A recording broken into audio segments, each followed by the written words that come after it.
Hi, Convene. Good evening.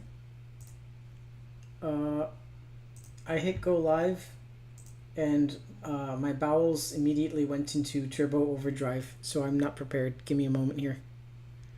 I gotta set some stuff up still.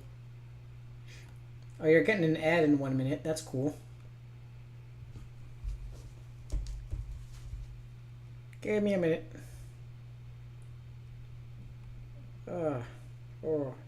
I wanted to stream last night a little bit, but I don't know what happened.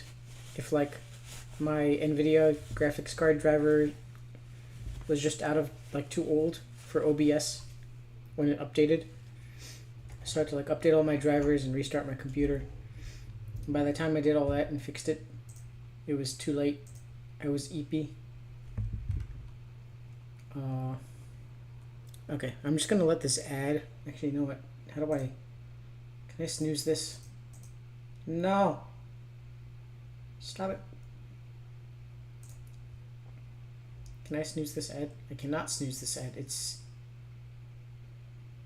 okay. Sorry everybody, bye-bye. Oh wait, no, now the ad is currently in progress. Okay. I am just an idiot and can't read. Hello. I thought I had it set to not throw an ad within 15 minutes of the stream starting. But I guess not. Hi. Convene. Good evening. I think I did that during the ad. I should be starting up soon. Let me turn the game on.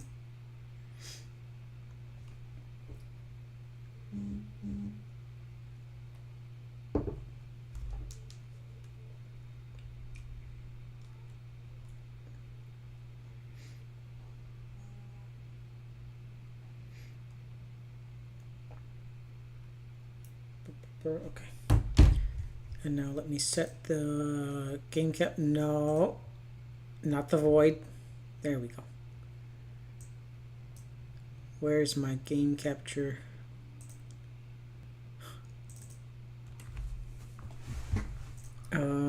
Buckshot Roulette. Come on. You can do it. Maybe, I think. Oh, it's spinning. Oh no.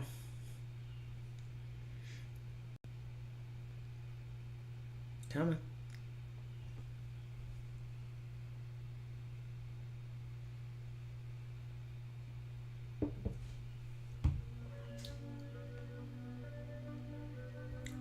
Ooh. Yeah, okay.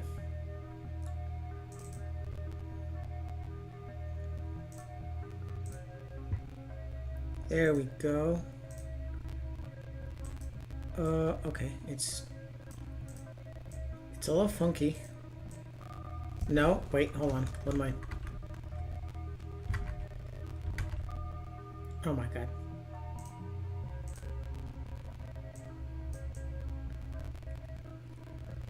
I hope the sound isn't like that the entire time. We'll see, I guess.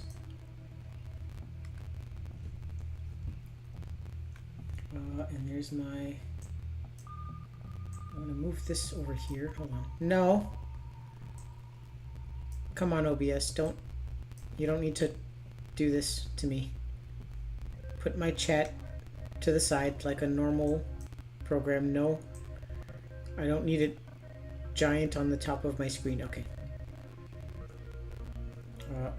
Can I? Okay, I can't make this not full screen. Okay, I have to move a couple of things here.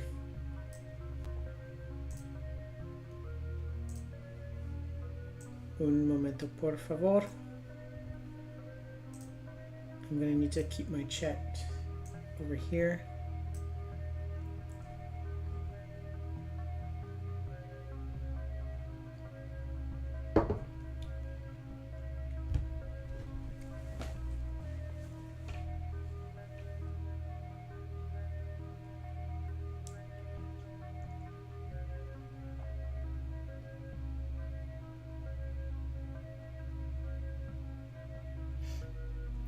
Okay.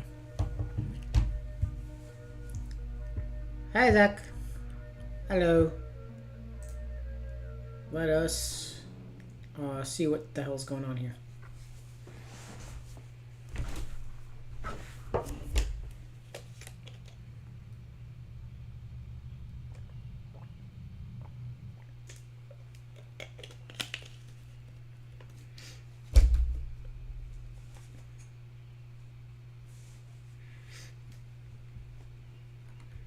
I don't think my computer likes this game very much.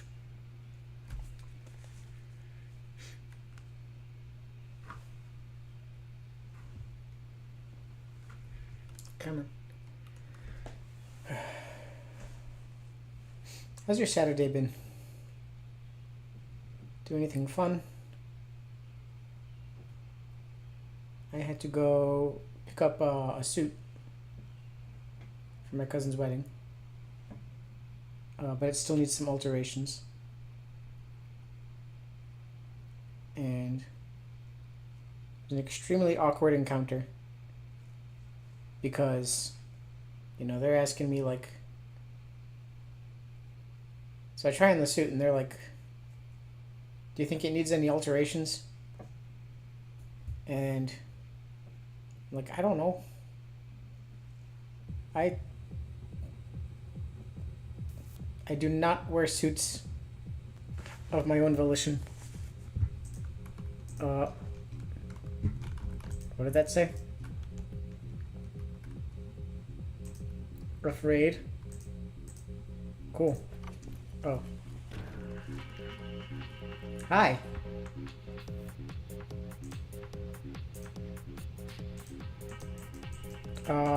Okay. Doesn't seem to be much I can do here. Oh. Hey, buddy.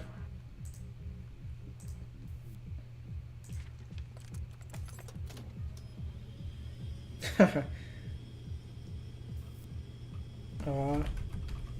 I have to click.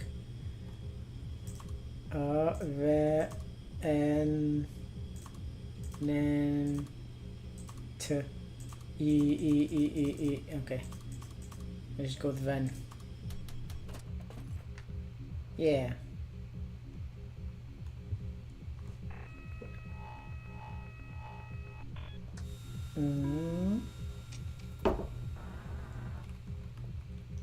One live round, 2 blanks.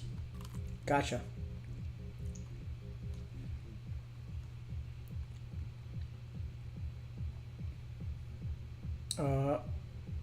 You right there, buddy? You're... come on. Okay.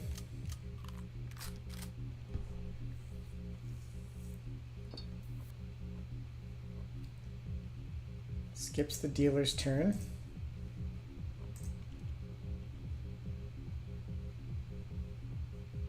What? Okay.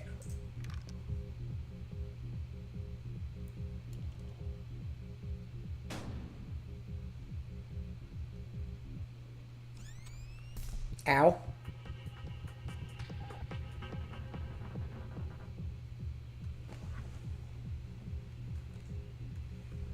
Yeah, I don't know. This is... My computer's getting a little spicy. Maybe it's just the fact that I'm streaming on top of it.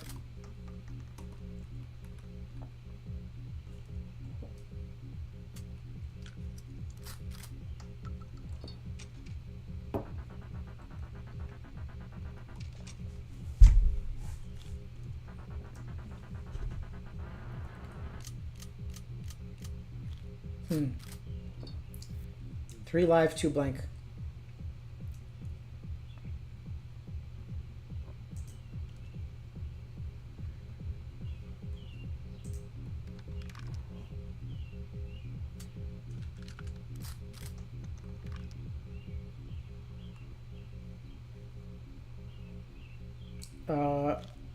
Okay. Oh, bad luck, buddy.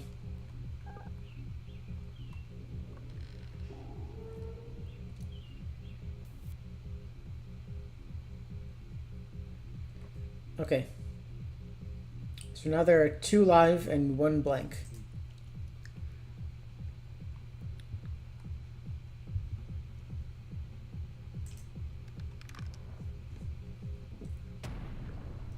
Got him.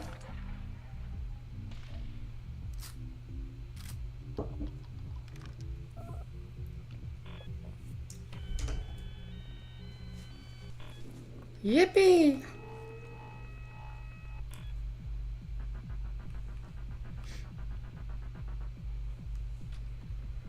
Let's make this a... huh?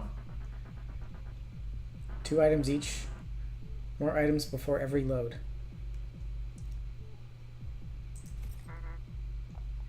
I got me a sody pop.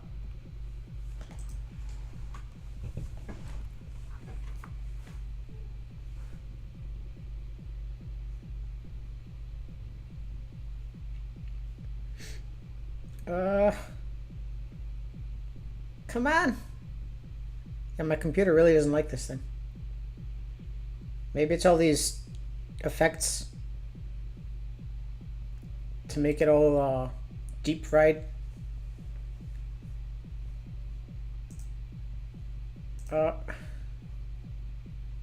Come on, what's happening?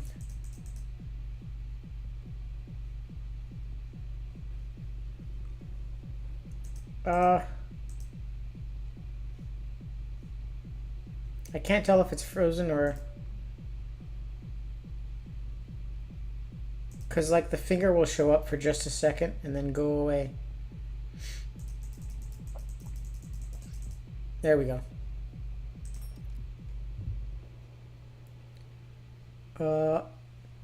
Cigarettes? Oh, cologne. Or not? What does that say? No, those are cigarettes, right? Tobacco. Get out of here. I got me sody pop. I got me tobacco.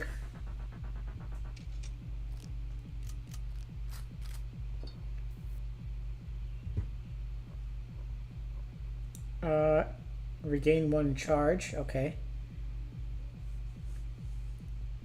Oh, it's a beer. You rack the shotgun ends round on last shell. Huh?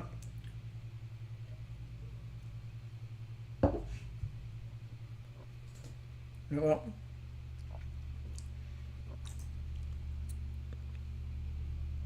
it's 50-50 right now, so. Ow. Fun.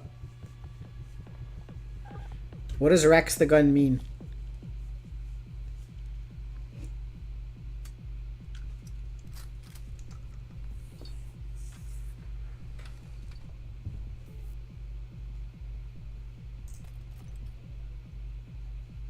Oh, okay. Oh, I see. I have to click on one of these things. Removes current shell. Oh.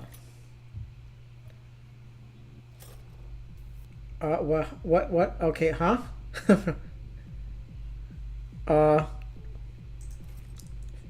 Feel like that was something that I wasn't supposed to see. 2 lives, 2 blanks. Naruhodo. Oh, I can see his items too.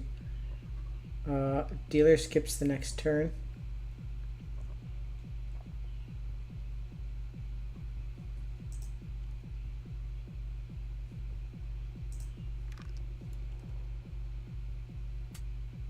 There we go.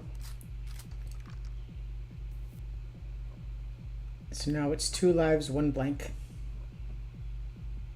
Dealer skips the next turn.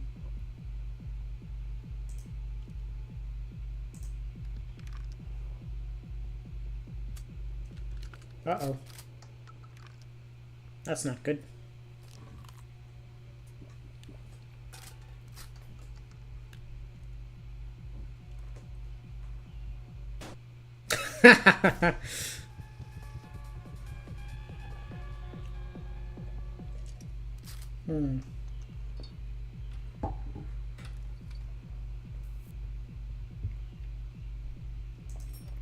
Wait a minute. I thought there was one more round left. Does it reset if someone dies? Ah, shit, I wasn't paying attention.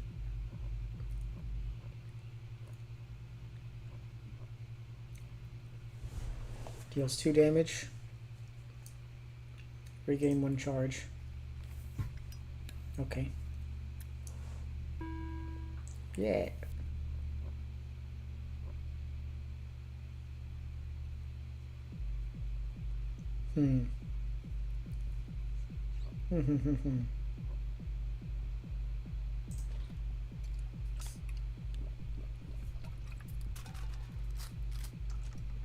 Okay. There's 1 blank gone. Skips the dealer's next turn.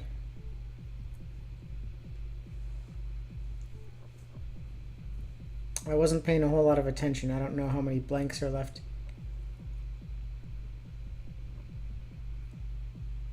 I could use this and shoot him twice, maybe? Let's see if that works.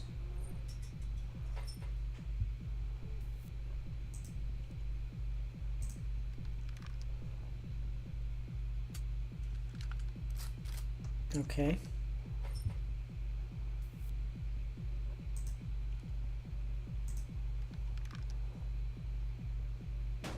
There we go.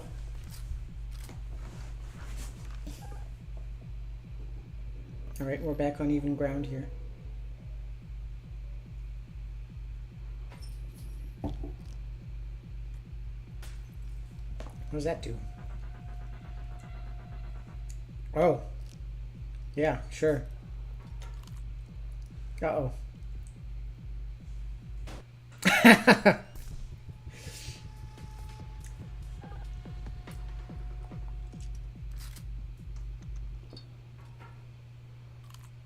Okay. I have made a mistake.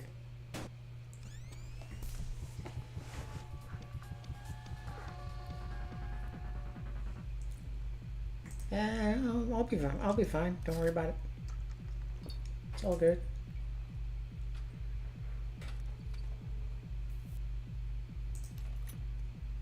I play my best when the stakes are high and my luck is low. 3 and 3.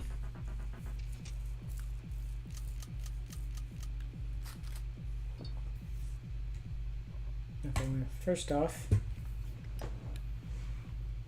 let's see here.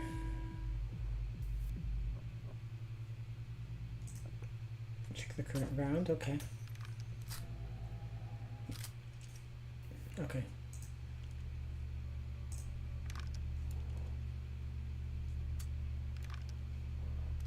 Cool. That's 1 blank.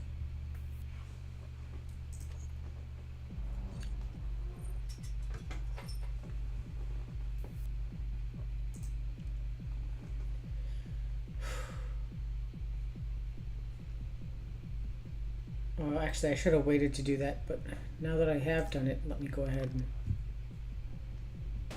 Okay, there we go. That worked out. So it's 2 and 2 now.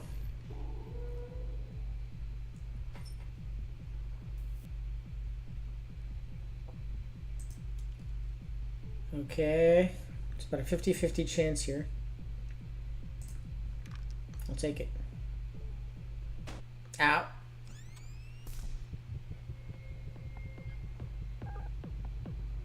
Okay. Well, it's 1 live and one live and 2 blanks left.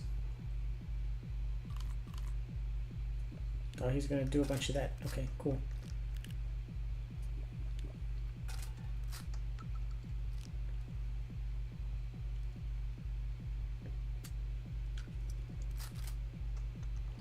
Okay, that should be a new round. Yeah, I'm trying to set it up so that I can use the saw. I got a bunch of them, okay.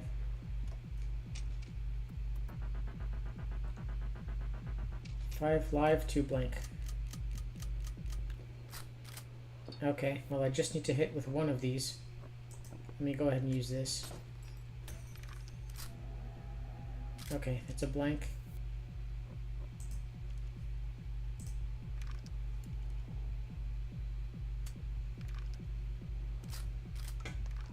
Now there's just one blank left in here.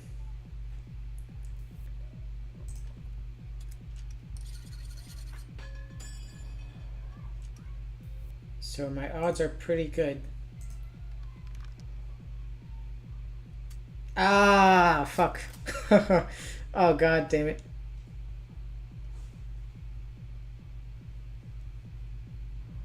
Okay. Well, that's game.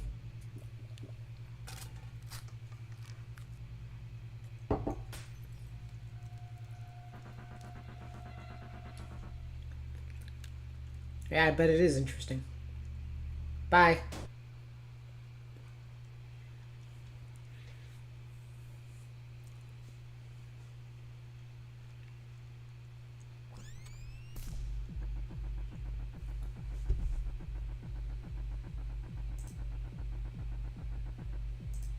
Oh, okay.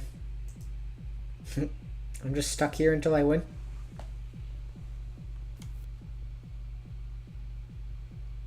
This looks kind of different. Or did I just misremember?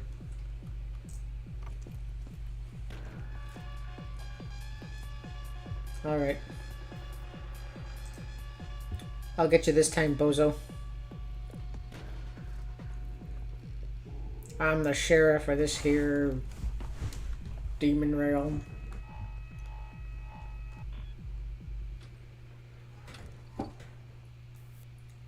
I'm the sheriff of this here underworld.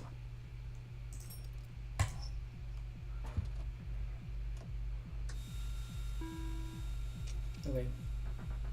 1 and 1.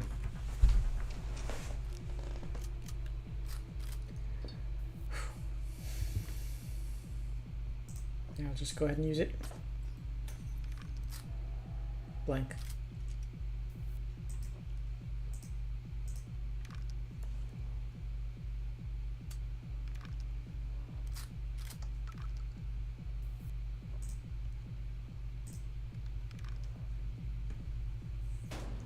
Get off to a bit of a head start here. Yeah.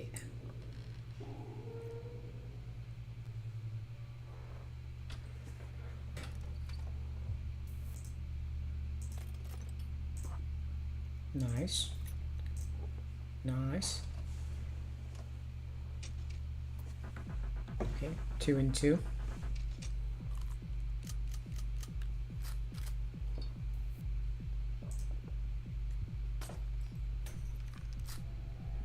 Okay.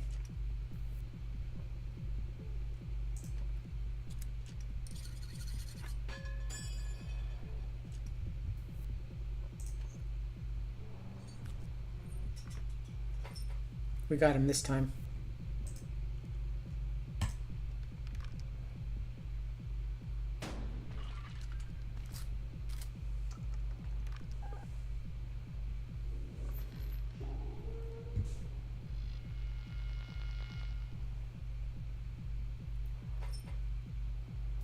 Okay, so it's 1 and 1.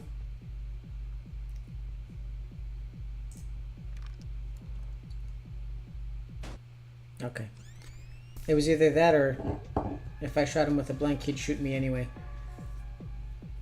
Better case scenario was I skip a turn and get to shoot him.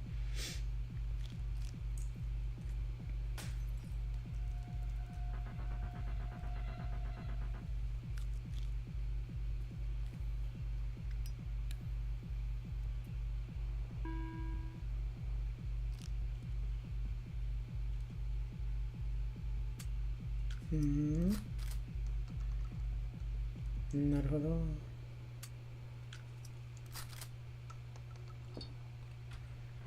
Okay.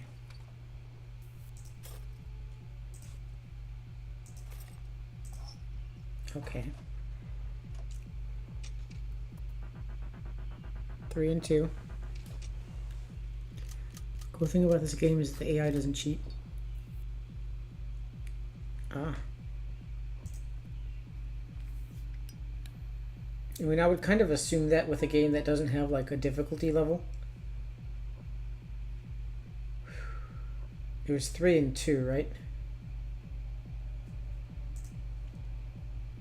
I'll take a chance on it. There we go. Now let's give him the cuffs. We've got a pretty good chance of hitting him. At least one of these. Nice.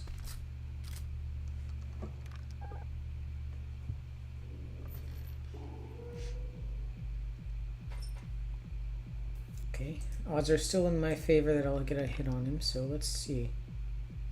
Nope. Fuck. Okay.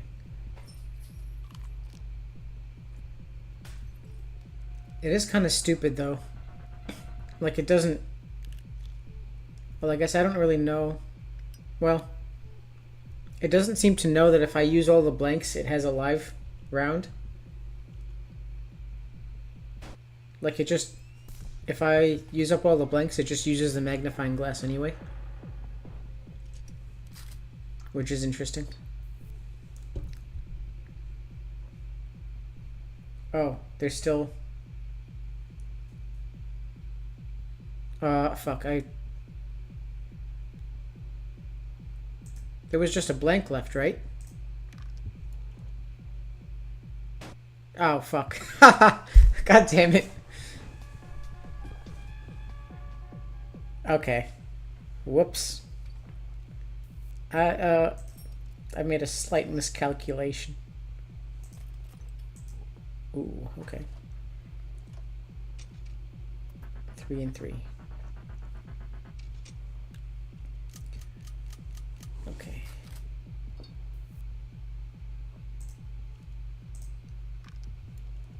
Odds are pretty good.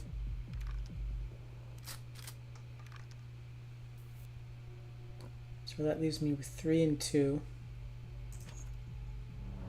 Let's cuff him.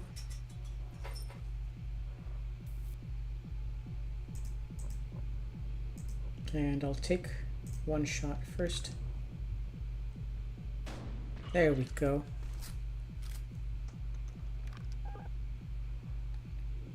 Okay. That leaves us 2 and 2. Question mark?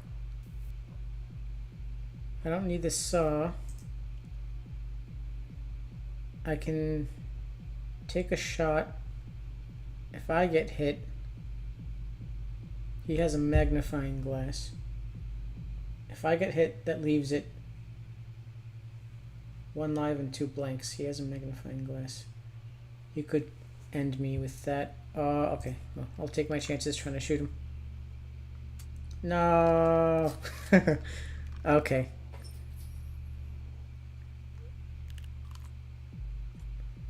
Interesting.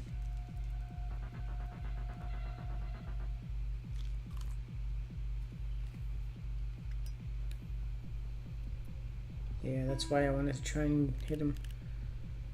Uh-oh.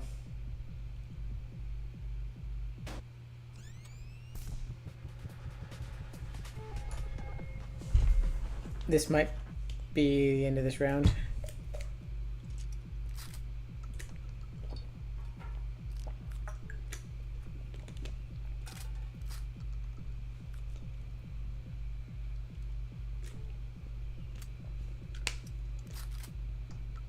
Wait, what? Okay. I kind of suck at counting, don't I? Okay, cool. And I got some cuffs. Alright. 5 lives, 2 blanks.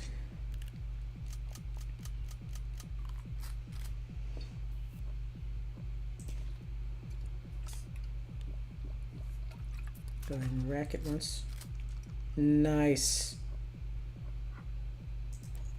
Put the cuffs on. Oh, well, looks like you got put on ads. That sucks.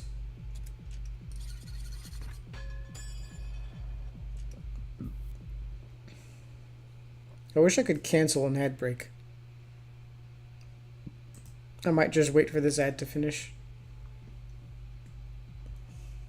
VOD watchers, skip ahead 1 minute while I wait for this ad to finish.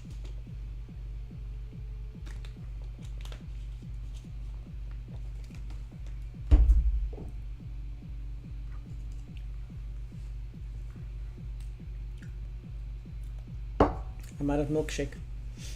Sad.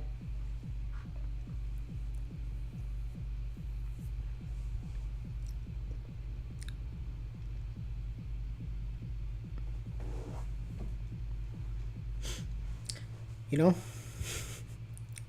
they could just go to YouTube.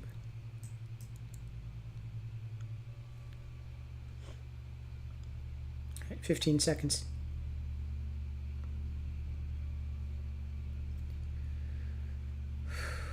I have 2 chances with this. I don't know if the sawed off. It goes away after 1 shot, I believe. Welcome back. Going in for the kill. Yeah. Yeah, bye. Giri giri datta.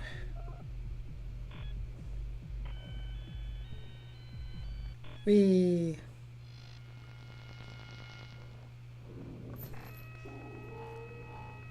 Oh boy.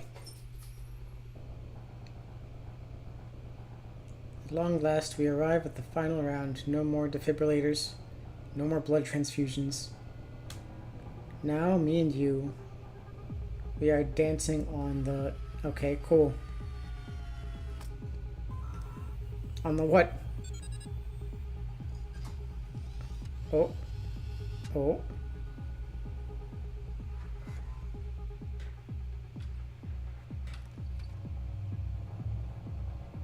Four items each. Ooh, okay.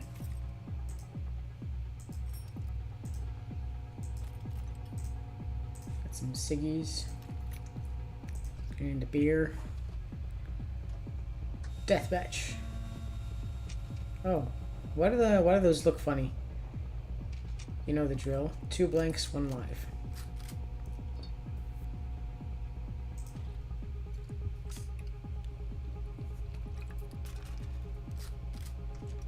There goes 1 blank.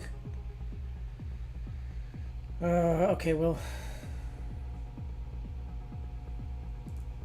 Shit. This is just 50-50. Right. There we go.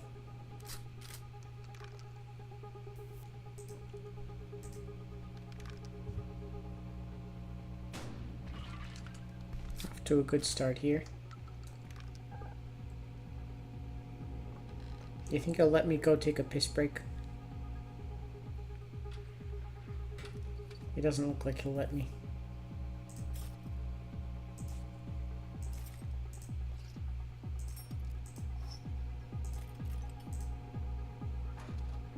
Okay. What do we got? 1, 2, 3, 4.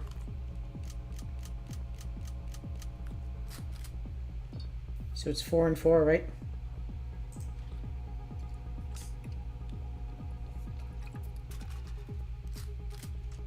Okay, there's 1 blank. I'm gonna bet on 1 more. I've got the life. Okay. So we're 4 and 2 now. Let me cuff him.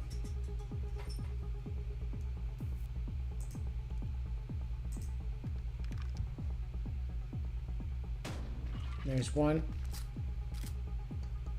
So that's 3 and 2.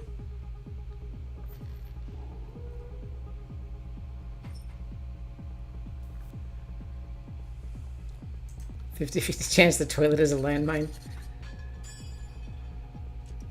Okay. Well, the odds are towards live, so let's get a shot. Yeah! There we go.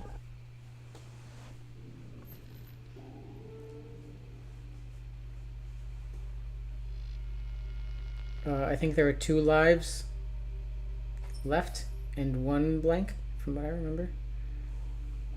I might take a bit of damage. I'm ready.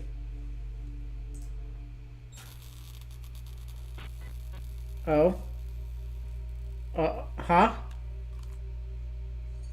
Hello?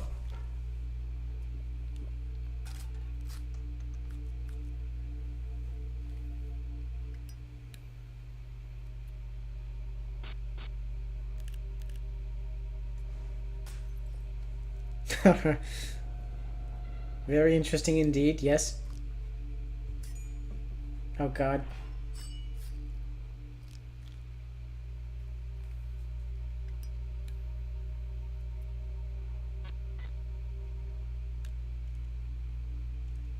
Ah.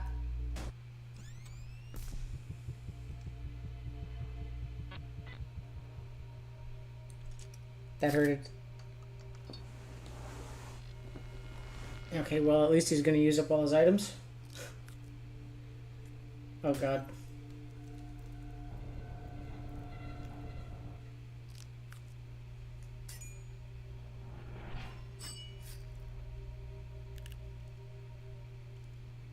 Ouch.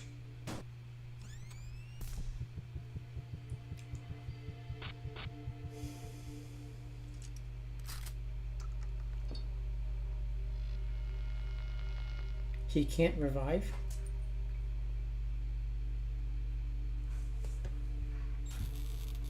Oh.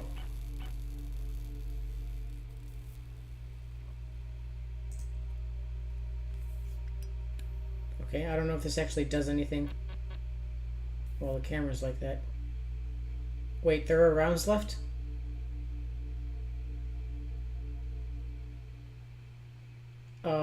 Okay. There should just be 1 more.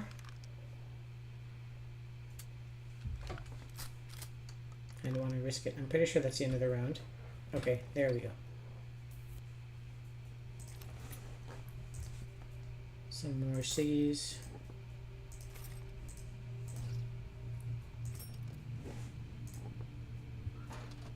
Okay. What do we got this round? 3 and 2.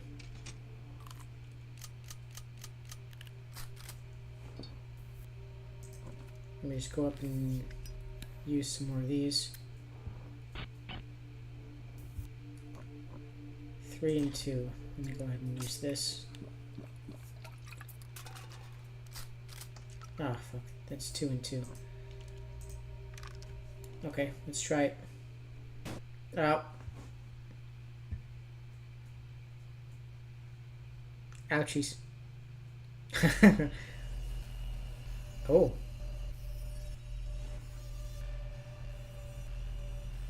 Hello?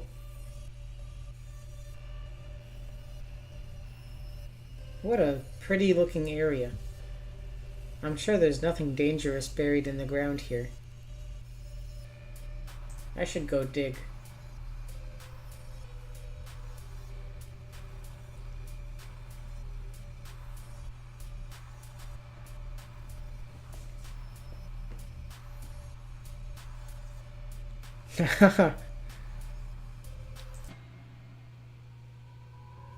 Okay, I will retry, but I'll be right back.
Alright.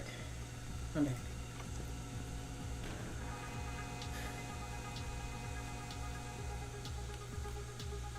Artie goes to heaven? I don't know. Is heaven full of like radioactive waste? What are they doing up there? Oh, it goes right back to the deathmatch. So it just doesn't really matter that I died.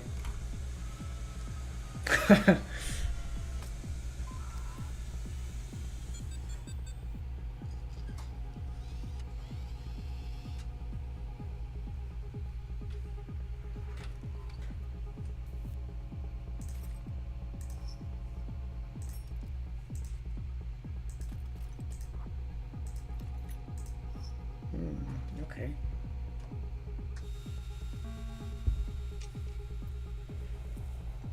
Two to one.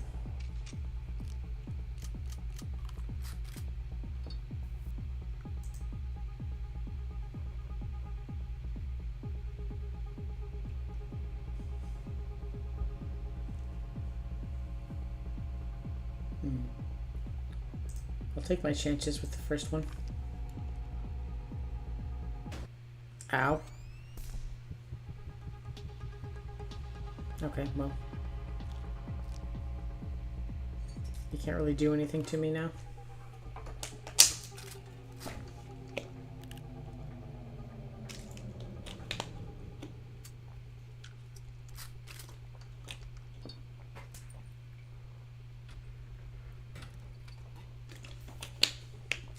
I don't know why he just wasted his handcuffs. He's not very good at counting. Ooh, okay. Might want to save some of these for when the deathmatch goes into effect. Okay, 4 and 4.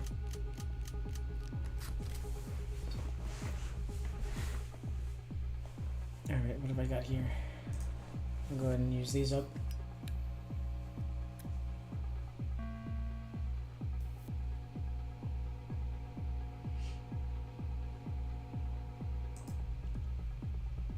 I'll take my chances with the first one here. Ah! Nar.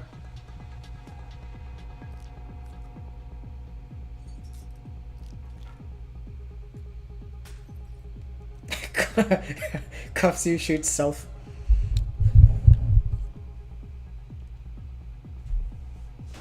Ow.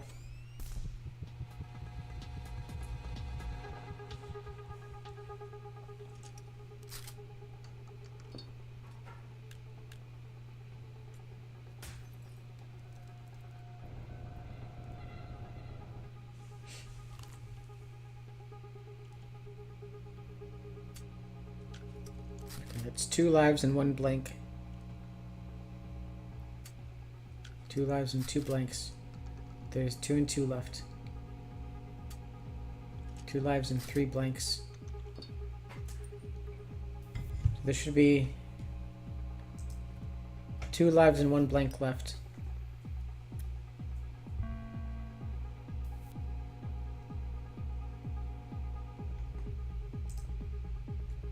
Let's do this first and see what's in there. Blank.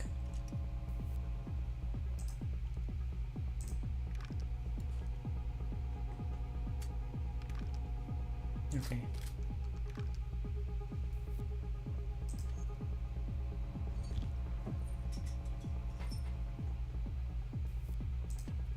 So there should be 2 live rounds left.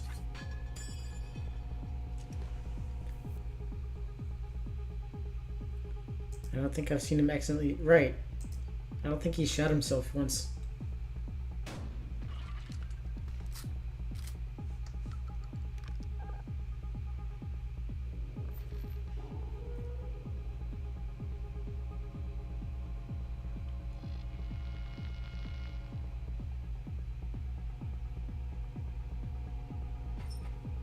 Okay, and I've got 1 shot left.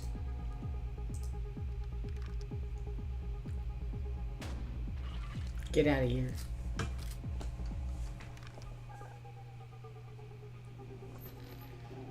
Okay.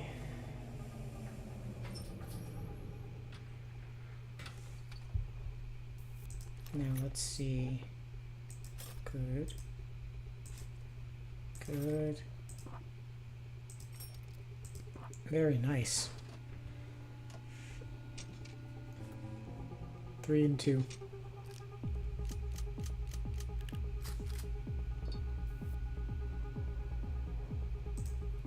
Go ahead and use this up.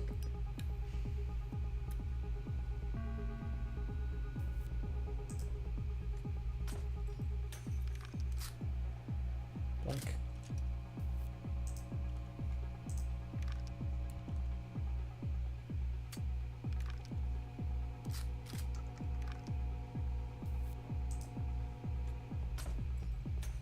So there should be 3 lives and 1 blank. There's a live.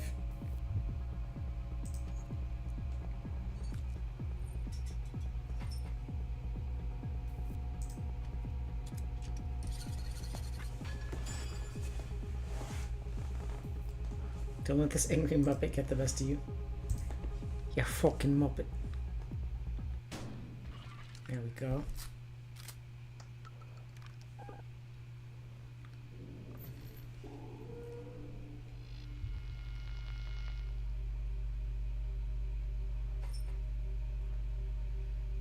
Two lives and 1 blank.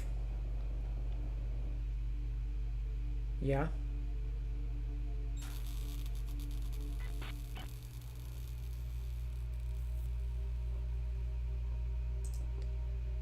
Let's see what I've got here. Blank. Perfect.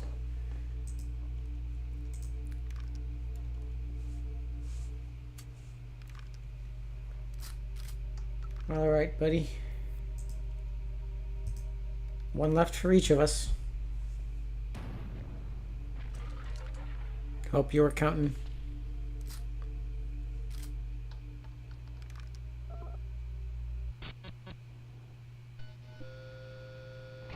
Oh.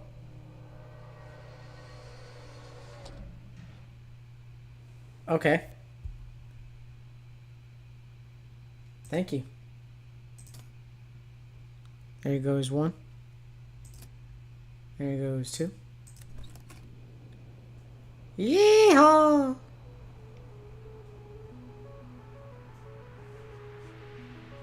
We're rich boys.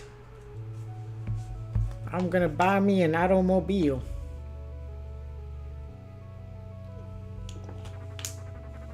Hell yeah.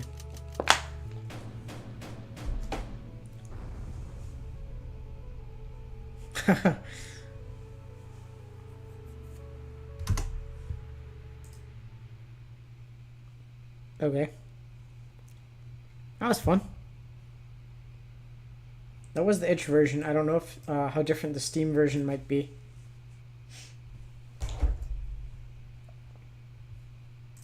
What else have I got lying around that I need to play?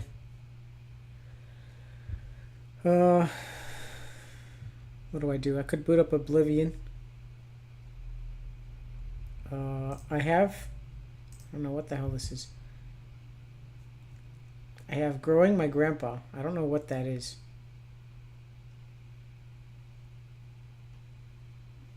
This is how you retire in current year. Let's see what this is, I guess. I downloaded this game a long time ago. And I don't remember what it is, but I opened the game files. And I see sound underscore bad end white noise. Sound underscore basement ambience. Great.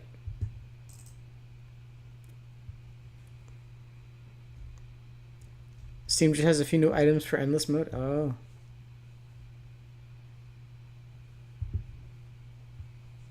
Okay. Let's go ahead and load this into the capture. Oh, that's lovely.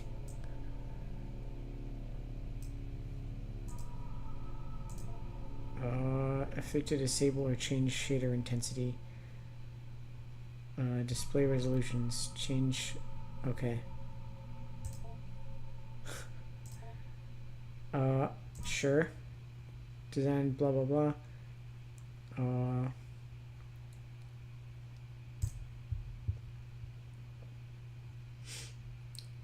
This is too many words.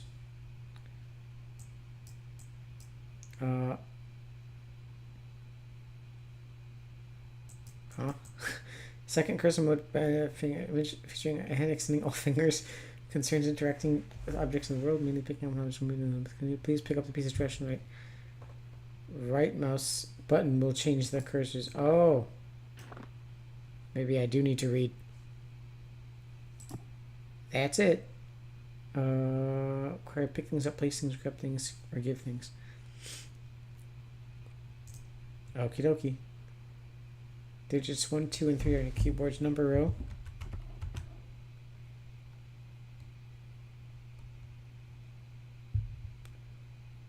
Okay, a variety of video options can be changed at any time. If you just stable shader effects, cycle resolution, change cursor types. Hovering over the small question mark in the top right. Oh. Yeah.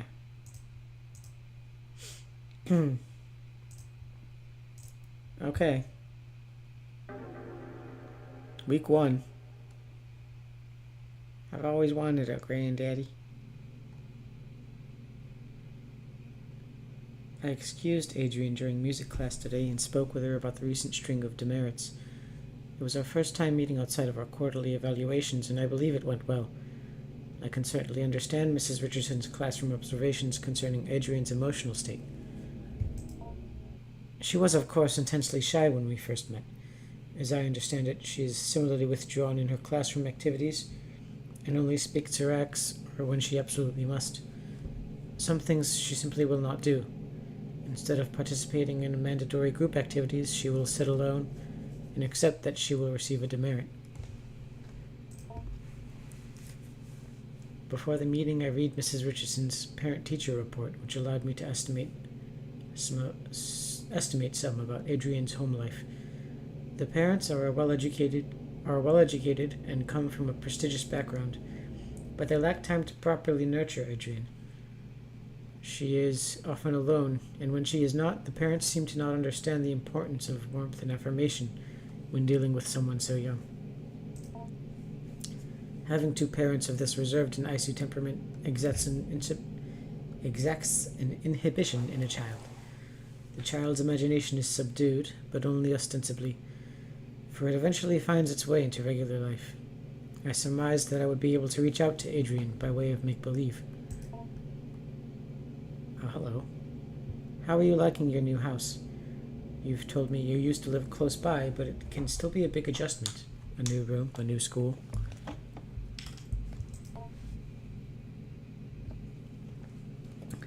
The basement. I like that. the basement. Yeah. Well, there's lots of cool stuff. Mom and Dad sent me down there. Your mom and Dad made you go. Yeah, but there's lots of cool stuff. Well, that's not why they sent me down there, though. Why did they send you down there? Fighting. They were fighting. Shouting. I came in to help, and they shouted at me. They said, go clean up downstairs, so I went. That sounds tough. Did they fight a lot? No. Well, It's alright, Adrian. Maybe you can tell me more about the basement instead. Okay. Well, it was weird at first, the stuff down there, but cool. I found something living, sort of. That's very interesting, Adrian. Please tell me more. By indulging her in her fantasies and stories, I was able to glean more of an understanding of Adrian's anxiety surrounding her home and parents. The symbols of Adrian's story seem to carry their own dramatic weight, and her exploration of the basement may very well be a vehicle for the conveyance of her anxiety. Whatever might come out of our next meeting, whether she will engage in similar make-believes, I will set down her story here. I forgot to change my stream title. 1 second. Let me do this real quick from here.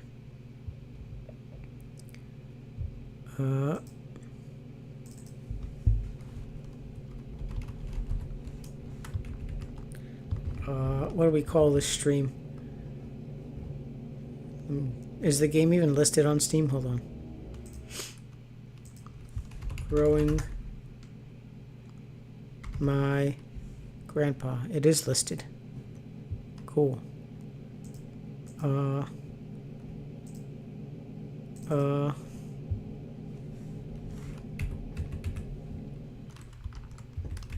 don't know what to call this stream. Basement. Gaming. There we go. It's like I'm getting a Vinesauce Sunday stream a day early. I don't know if I can quite compete. Whatever might come of our next meeting, whether she will engage in similar make-believe, I will set down her story here. Adrian's story begins with her delving into the basement with a trash receptacle and the goal of cleaning up. She discovered one of the walls was covered in plastic bags. She went to investigate, intent on tearing away whatever they covered. Oh. Trash. Gimme, gimme. Ew. Okay. Upon removing the plastic trash bags from the wall, she noticed the interior lining was covered in glass. Like a window, I offered. No, she said, like a mirror. Reflecting inwards toward the animal they covered. I gently asked her what exactly this animal was. Here is where the material reality of the story took a turn for the explicitly fantastic and imaginary. Upon her discovery of it, at her gaze it grew or extended, its shaggy-haired self. Hair like the fur of a dog, I offered. No, she said. Not the fur of a dog, nor the hair on her head. It grew out towards her, the animal's hair, reaching out. It was hard, standing almost straight like the hair on a bristle, I offered. Yes, she said.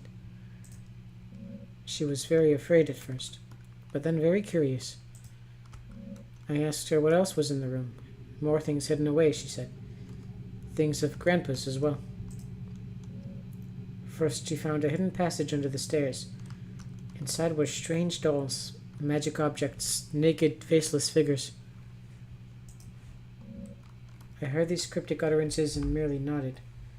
In order to keep the game of make-believe going, I only pressed for details where I thought necessary.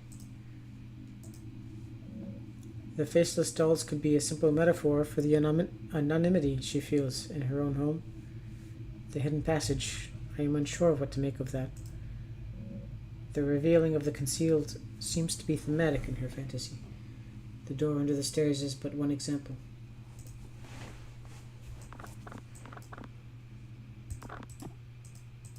Poke, poke, poke. No pokey. What's over here?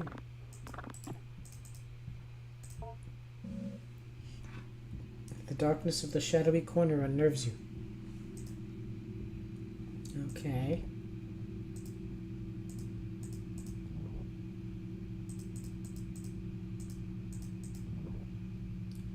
Trash.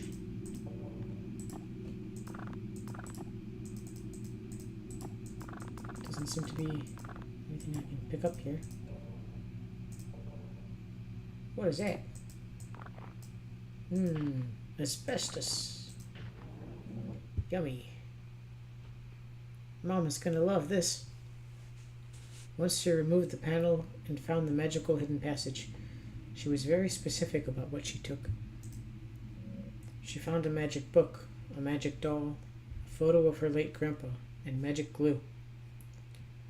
I feel like I should be taking notes here. Ah! Magic book. Magic doll. I forget the rest. Glue. Yummy.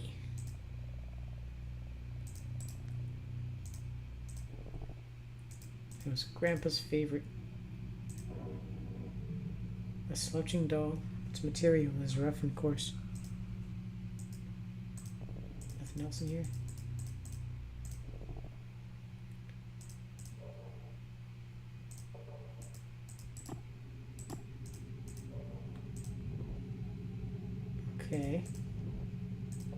How are you doing over here? There's a good boy. There's a good hair pile. Lovely.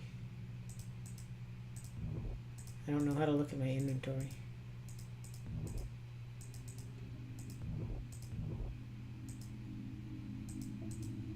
I feel like I missed something here. Oh, okay. I gotta clean up all this trash.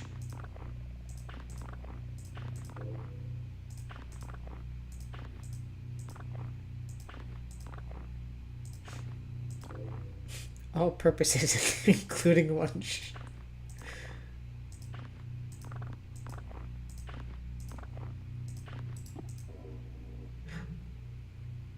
It's Pappy. Mr. PhD.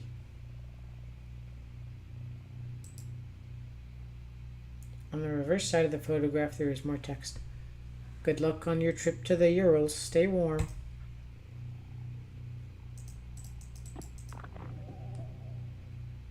All clean. It will not be dirty again until next week. Papers crudely bound to form a book. Eurasian steppe shamanism in fusiform gurus. Sympathetic magic. The impetus of this research was the recognition of a particular pattern in fragments of documents relating to magic and magico-religious practices. Numerous sources were drawn from: commentaries on laws relating to the banning of sorcery and necromancy, compilations of folk charms relating to love spells, hapliographs of saints and their encounters with devils. The list spans many centuries and a great distance, from the Levant to the Khazar Khaganate to the border of the modern nation-states of Russia and Kazakhstan today. From this paper trail arose a consistent account about a certain form of magic relating to the binding of demons to a sorcerer's will. A demon called the Heaven of Needles, or the Angel of Needles, was known to be kept best by shamanic keepers, or wards who suffer from face blindness, prosopagnosia, whether by birth or through developmental causes like a stroke or head injury. It was known to be extremely effective, but terribly dangerous, so much so that it became outlawed several times and was a generally popular scapegoat relating to unexpected death.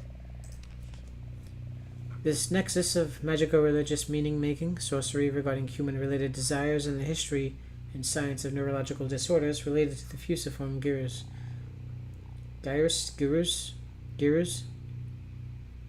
is where the subject of this dissertation will reside. I will outline further and then analyze historical sources I mentioned previously. Then I will go into the neurology of mystic and magico-religious experiences. After that, I will detail my ongoing correspondence with a resident of the Ural Mountain region who is an expert folklorist and keeper of traditions he claims to have been passed down through his extended family for generations. Them's a lot of words. Pappy sure done knew his words good. I interrupted to ask what she did with these magical, mysterious materials. Grow grandpa, she explained plainly, and then without missing a beat she continued on with her story. Feeling this was a potent symbol, I stopped her again to ask what she meant. Somewhat puzzled, I did not understand immediately. She explained slowly. Grandpa lives in the cage in the other room, the cage behind the door. They grew people in the cage.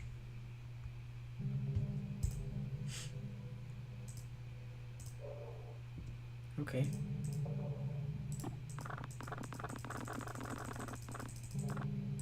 Still nothing here.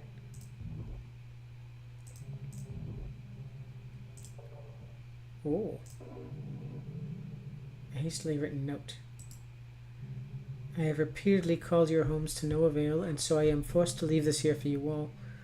I found William sitting in the corner of the enclosure area, seemingly severely concussed. Whiskers was gone, and none of its usual hiding places. I immediately suspected the worst. The project thus must be suspended for now. I am leaving up the usual mirror coverings we use to keep the anthropoidic void sealed. I have done my best to lock up everything on such short notice. It is a hasty fix, but it will require some time to find a more permanent remedy. The tradition. There's this cool mushroom. I I'm honestly hoping you do not find this note, as I intend to lock the house down too. I intend to race off to you to retrieve your lockbox keys. Do not worry about William's key, and the rest of his equipment is almost certainly deep within Whiskers now. I pray you do not enter this room, no matter how it may appear. William cannot be helped, and it is only being kept alive as a means of continuing predation on the rest of us. I will say once again, no matter what state you may encounter William in, he cannot be helped. I have sympathy for the young man, I truly do, but I found on his person several photos of his late sister, which would imply certain risks he knew he was taking. Our extant research materials have now become possible liabilities, either criminal or professional in nature, so I have stashed them away. I believe I'll let you all know how I might do this if I were ever to experience an event such as this. I hope you all remember what I told you. So long, then. Oh boy. I bet there's treasure in there. Beyond the door in the room, the cage was hidden, concealed in another cloak of inward-facing mirrors. A hidden cage lined with mirrors. It is strange, almost poetic, the elaborate fantasy of self-reflection, concealment, captivity.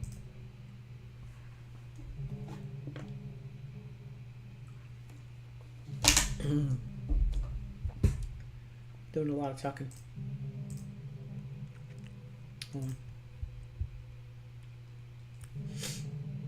Tarp.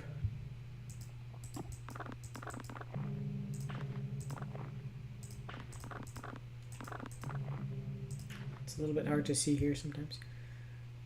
At the cage, she finally cast her spell. But it was confusing, she confided at first.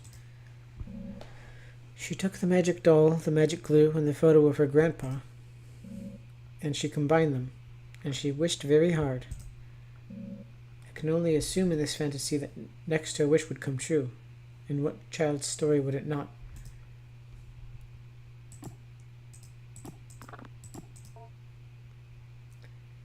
Particular human representation. Grandpa. Generic human figure. Doll. Oh, look. We did it, Reddit. There's Grandpa. Good as new. Time for the law of equivalent exchange. A tangible symbol of intention and desire. She put Grandpa in the cage, assuming that was part of the ritual. She was not clear on how it worked. What precise instructions she could glean from her grandfather's magic book was complicated by her reading comprehension. She wished with all her heart, and then she told me she waited a while for something, anything to happen. And after that time she began to cry. I cried really hard, she said. I wanted Grandpa to be back. I wanted my parents to stop being so mean. And it hurt me. It hurt me wish for Grandpa to come back, for my parents to be different. I could feel it through the walls, and it felt me through the air. I asked her exactly what she meant. She could only repeat what she said. By this time lunch was almost over. I said goodbye to Adrian, and she left to rejoin her class.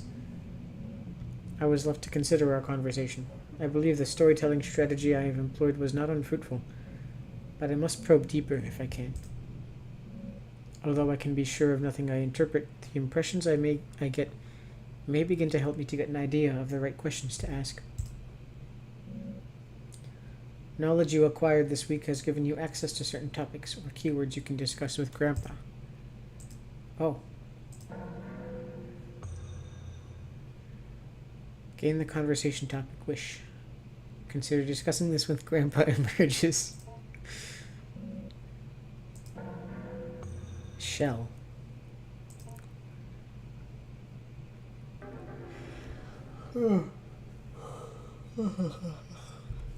Week 2. I met again with Adrian in order to address her emotional outbursts in the past few weeks. It is our second time meeting, and while it is standard practice to have multiple sessions with a troubled student, as I assemble a report for the counseling department, I could not help but think, as we sat down in my office, that Adrian already seemed to show a remarkable change in self-esteem and confidence, and perhaps my and Mrs. Richardson's estimation of her as emotionally disturbed was erroneous.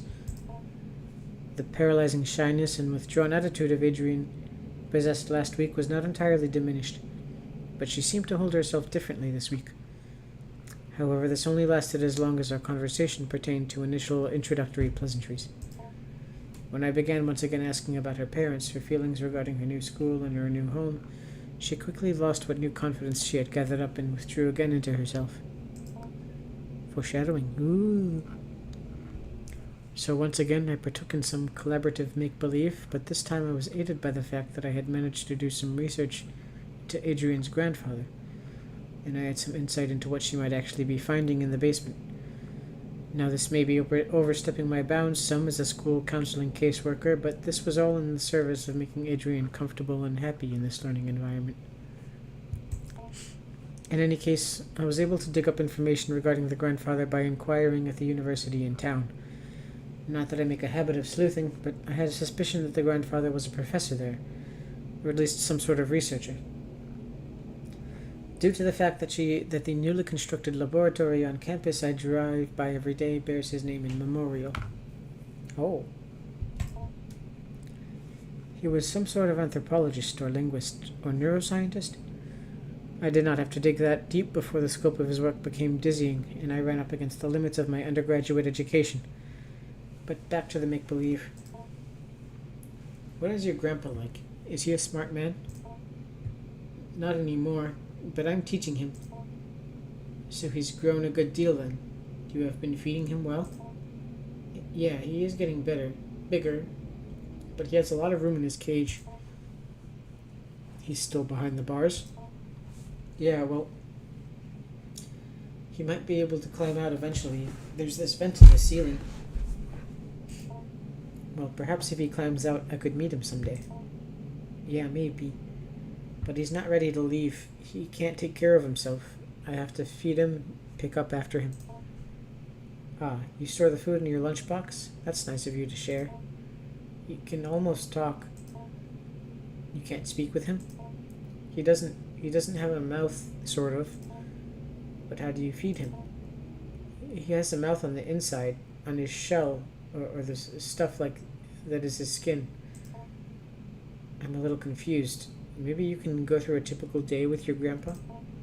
Okay. I asked her to explain how exactly she goes about growing her grandpa, and Adrian began another tale. According to Adrian, in the week that had passed, much had changed in the basement.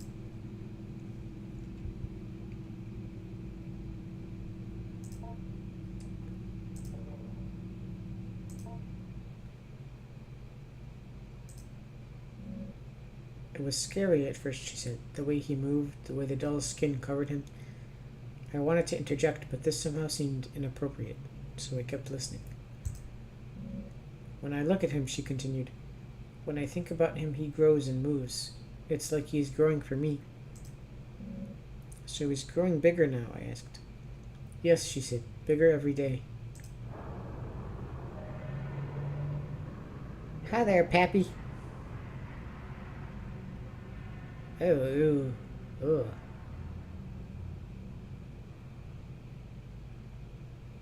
I think he's got a disease. This begins the actual growing part of growing your grandpa. Beneath the doll's burlap skin, the follicles knit together what resembles a proper person, your grandpa. You are in charge of its cognitive development and diet until it is able to sustain itself. Oh boy. Currently you are observing Grandpa. Please click the arrow back button below for a brief tutorial of your duties as caretaker. Hi, Pappy. You're looking mighty fine today. Here we can see a variety of options regarding growing your grandpa. Highlighted in red are objectives related to feeding and teaching Grandpa. Important messages regarding Grandpa's secret activity, recent activity, will also appear here. Reading is hard.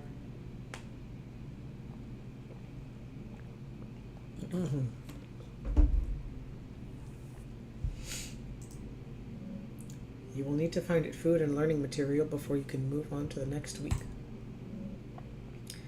Some foods will make Grandpa happy, others merely content. Some food will make Grandpa disgusted to the point of nausea.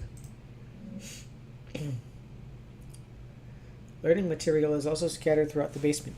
Seek out vocabulary cards intended to help teach English and basic anthropoidic concept formation. Huh? Them some big words. Options highlighted in red are related to navigating around Grandpa's enclosure. Okay. Study corner once you go over any documents, learn about the work of the people who occupy the space.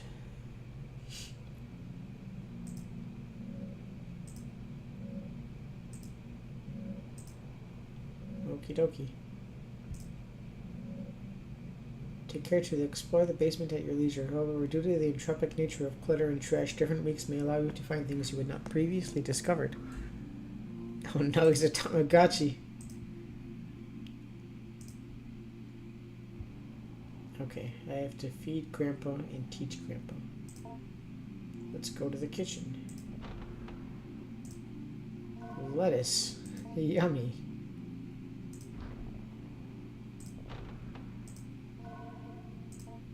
Banana.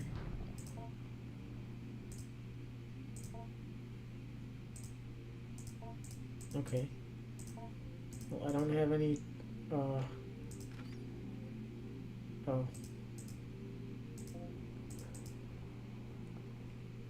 That's all I've got, I guess. Study corner. A, B, C, D, E, F, G. File cabinet 1.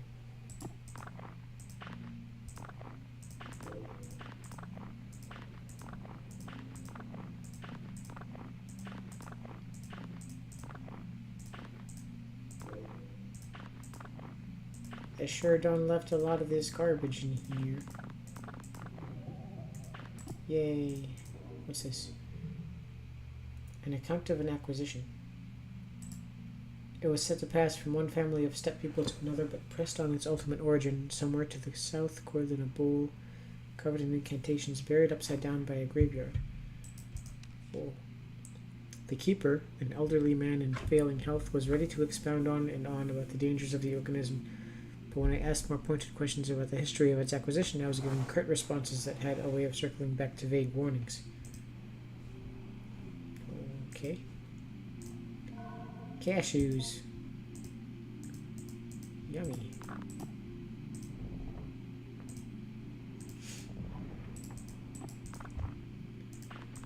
Oh my god, that's a lot of garbage.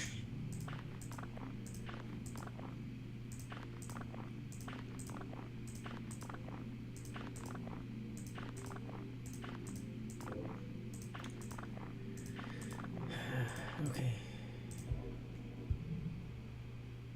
Grandpa. Teach Grandpa this word. To read the notes of past educators. Uh-huh.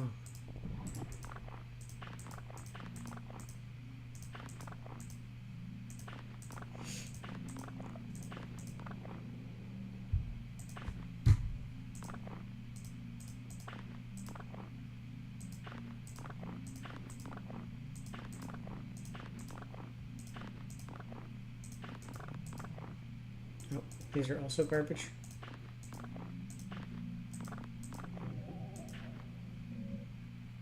You remove the taped down fabric to reveal the cabinet's wooden bottom.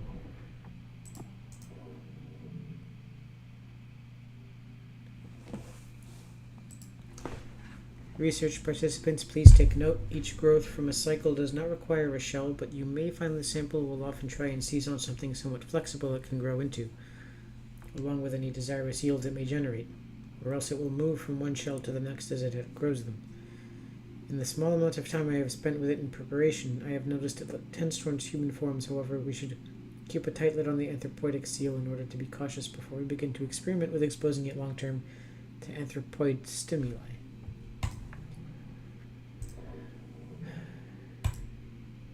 I don't mean to be overly severe in tone, but Dr. Hart's work is very important and the material we are working with is potentially very dangerous. I will be handing out a copy of this note as a reminder to everyone. I am not trying to single any particular person out. There are misconceptions about the nature of this project from time to time without other ways and things in mind. The active growth must be thoroughly terminated via the correct procedures at the very least, 4 weeks after dormancy is interrupted. It doesn't matter what you've done or haven't done regarding tests or procedures or how much the anthropoidic vacuum has been disrupted, we are not ready to go beyond 4 weeks at this point. A step-by-step guide to termination has been posted by the enclosure wall. Please, please, please do not place the educational posters over this posting. Do not disrupt the anthropoidic vacuum without Dr. Hart's prior consultation and approval. In case of any emergency where the vacuum is disrupted, put on your equipment and begin the lockdown procedure. Make an extensive note of when and how the breach occurred. If you find the habitat supplied, page Dr. Hart immediately. Do not attempt to speak with anyone else. This thing can get very smart. I'm sure you're all well aware from the stories we heard on our acquisition trip. The greatest caution should be used when dealing with a potential aggressive mimicry scenario. Oh. Biohazard. Medical imaging device. Oh. Hell yeah. X-rays, baby. That doesn't do anything.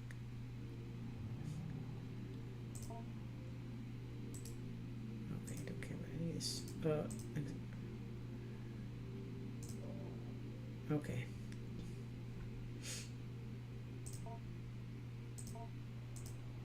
I don't have anything here I can use.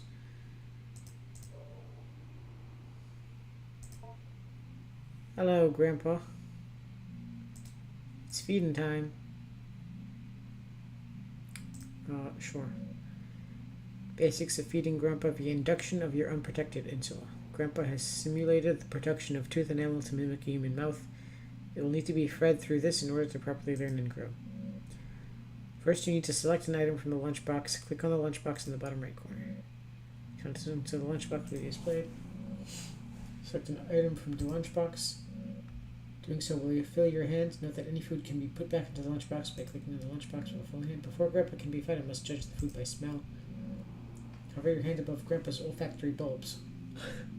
If your Grandpa is pleased, it will allow you to feed it. Most foods Grandpa will accept, however, getting Grandpa to consume other things requires some culinary deception. When Grandpa is willing to be fed, hover your hand over its mouth and click. Grandpa will then consume the food.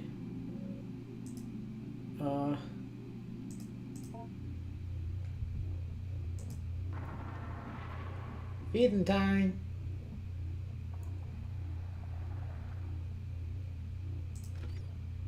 You want a banana?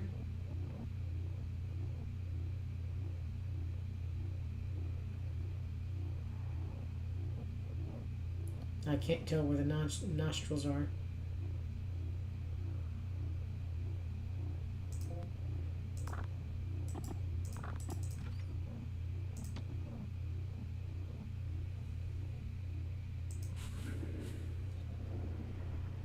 Okay.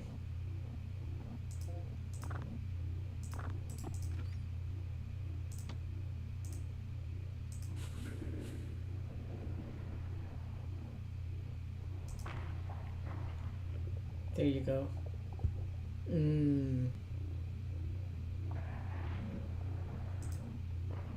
The meal was sufficient. What about lettuce?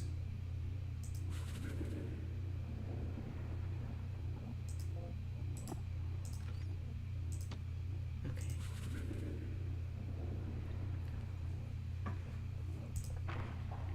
Give him some cashews.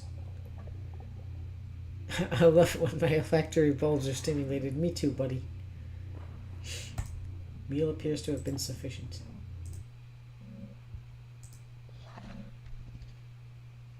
Grandpa grunts appreciation and locomotes towards its favorite corner. Me. When I have too digestible food.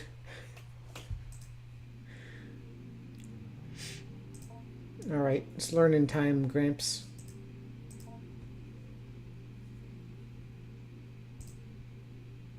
Yeah.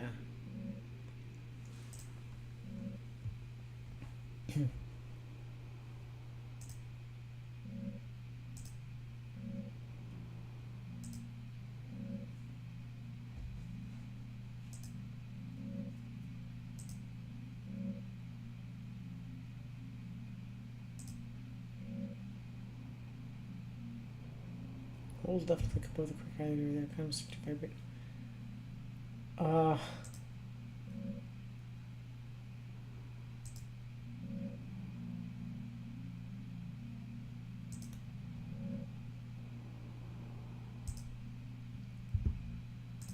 Okay.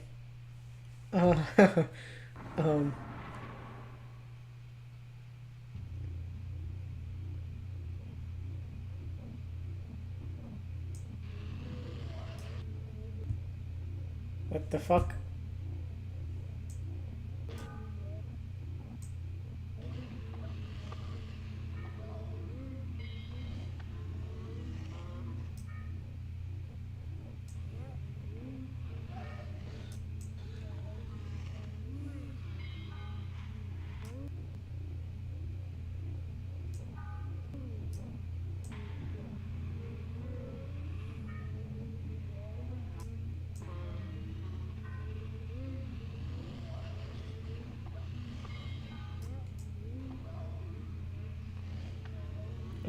I think it's working.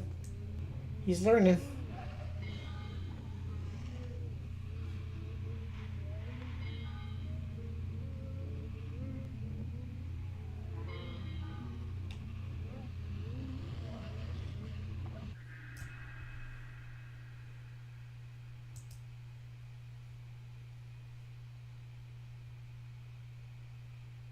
Oh.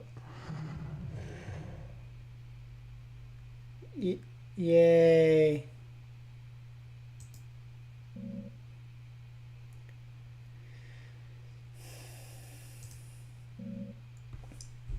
Grandpa. Part of vocabulary and vocalization module 81 family definition comments. We've done several sessions of what we are calling familiar relation simulation. I and our co-researchers sit in chairs opposite the enclosure. We are wearing the usual masks, and we begin to act out a scene, mostly through improvisation, that might roughly resemble a kitchen table conversation between an immediate family. Repeated trials would reveal, although our simulated conversation was purposefully vague and unspecific regarding persons and identities, we would only address each other as brother, father, sister, etc. It soon became apparent that the encoded information and associations we unconsciously drawn upon when hearing and speaking these words was being picked up by Whiskers, and its psi-type field of reception interpretation of brain-mind events semantic content. My co-researcher William noticed this in a simulation where Whiskers was given as a role as a sister, and he as a brother. I was the father. Whiskers began responding to certain prompts with unusual specificity, as well as a general pattern and temper of speech that continued with unusual consistency. As soon as the simulation ended and we left the enclosure area, William let me know that Whiskers was almost certainly drawing from encoded memories of his late sister, mapping out exactly what regions and centers of neural activity are intercepted by the psi-type field will take extensive neuroimaging that we do not have at this site. Currently, we only have the less precise portable equipment.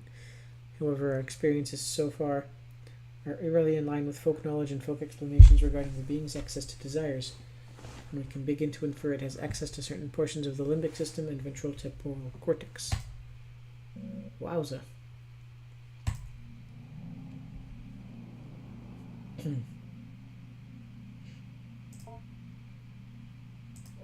hold on. I thought I had another one.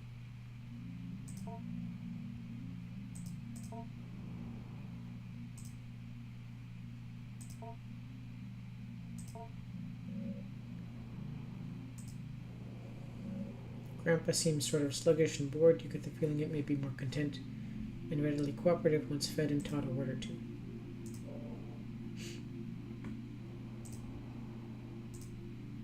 Okay.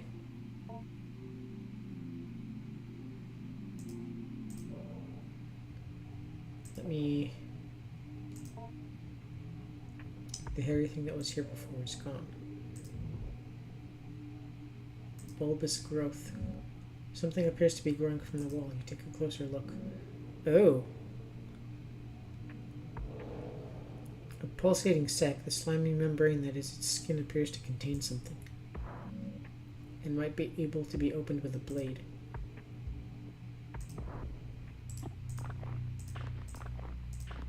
More asbestos, yay!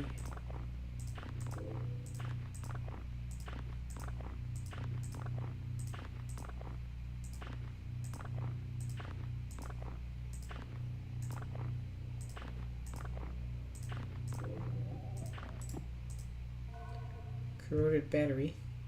This isn't really food. Grandpa might eat it. Hello.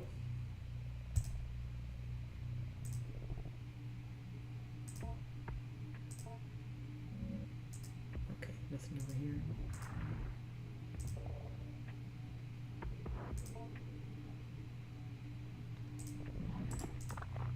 More garbage.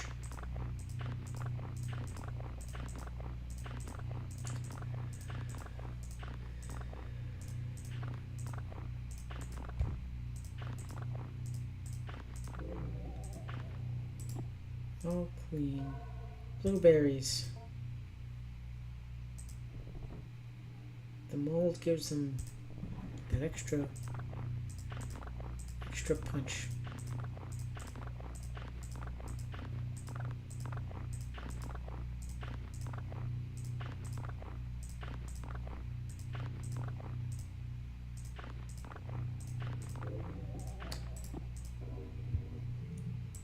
Okay.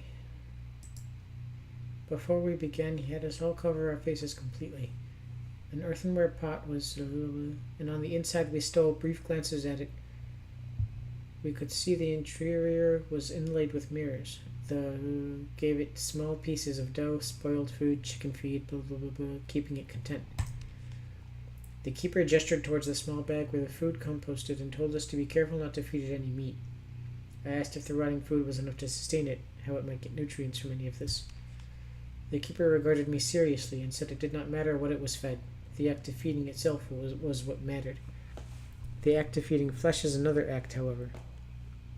He then gave me another series of grave warnings regarding not keeping any animal-derived foods near where I might be keeping it. Okay. Oh, this looks nice. That's lovely.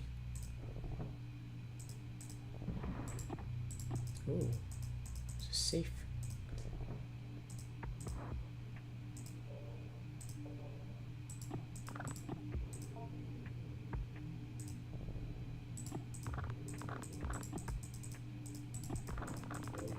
Oh.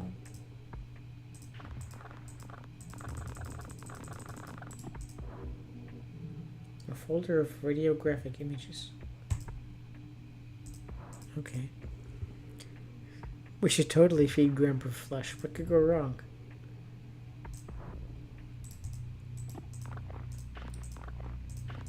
Maybe just give him a little bit of spam.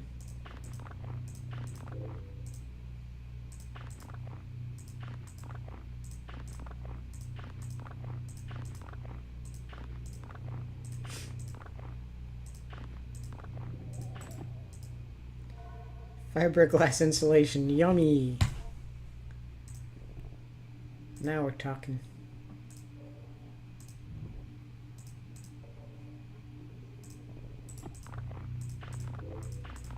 Ooh.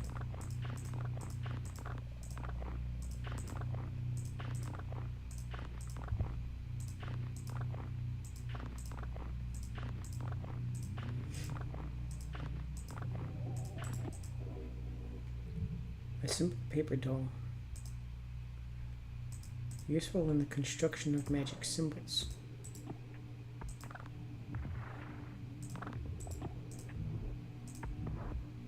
Okay.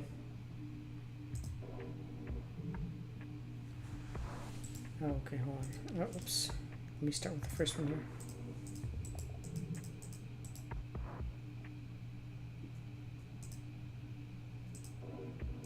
I'll read these in a bit once I pick them all up.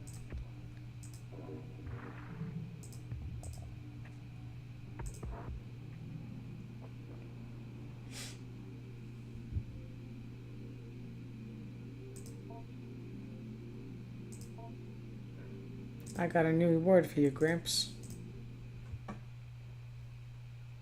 Get those vocal cords ready. Yeah, there you go. You're getting it.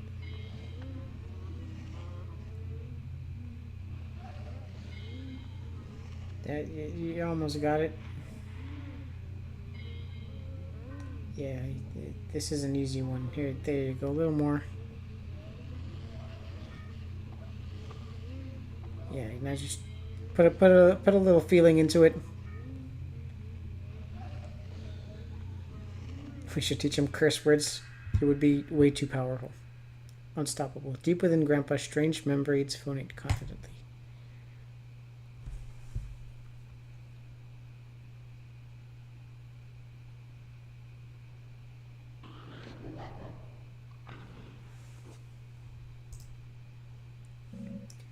Having completed the lesson, you take a look at the back of the vocabulary module card and the notes written by administrators of the past.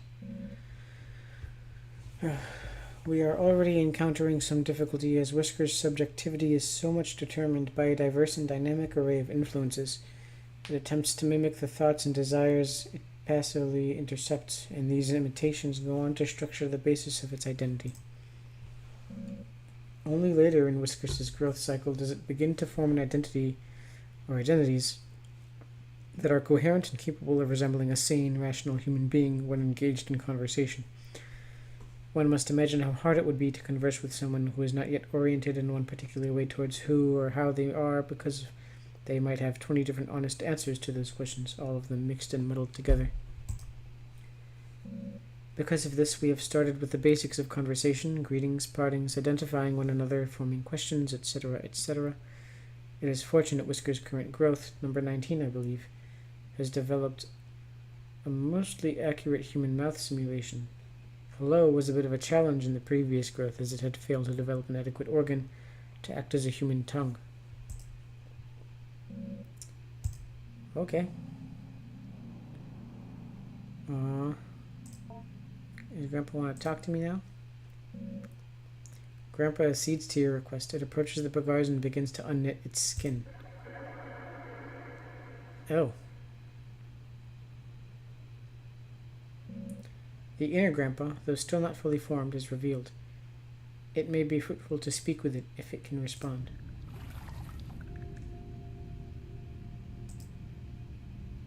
Hi. Ask about wish.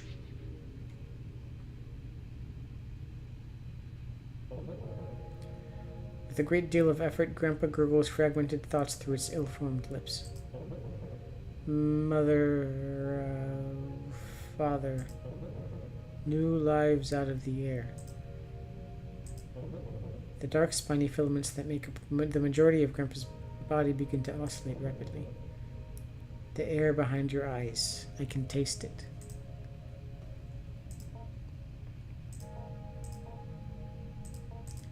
Ask about Grandpa's shell.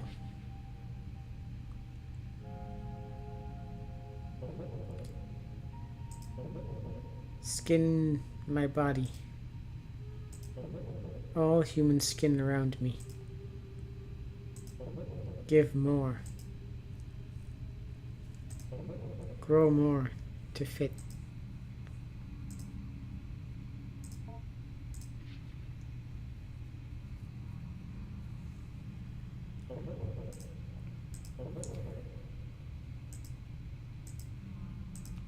Okay. Bye-bye, Pappy.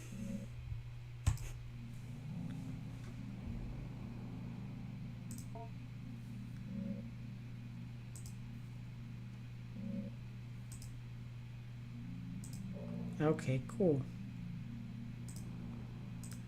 Save here. Oh, and I might end it here. This is something. This is fascinating. I definitely want to continue this.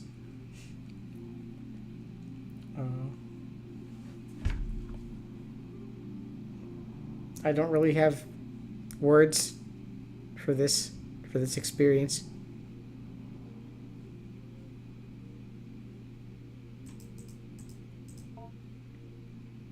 Ain't he a cutie? Or do we do one more week maybe? Let's see. Weekly summary. Food acquired: lettuce, banana, cashews, battery, Blueberries fiberglass insulation. Hold on. I want to like take a quick screenshot of this. Come on, let me do the thing. Alright, whatever. Documents acquired. A monkey simulator, basically.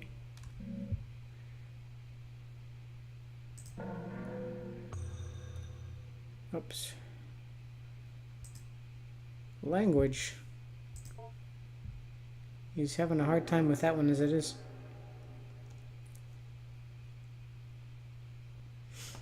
I'm gonna get up and take a quick break, but I'll be right back.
I am back. That fish that I made earlier was very nice. The red pepper sauce smelled fantastic. However, my entire apartment now smells like fish, and is probably going to smell like fish for the next week. An unfortunate sacrifice for a tasty meal.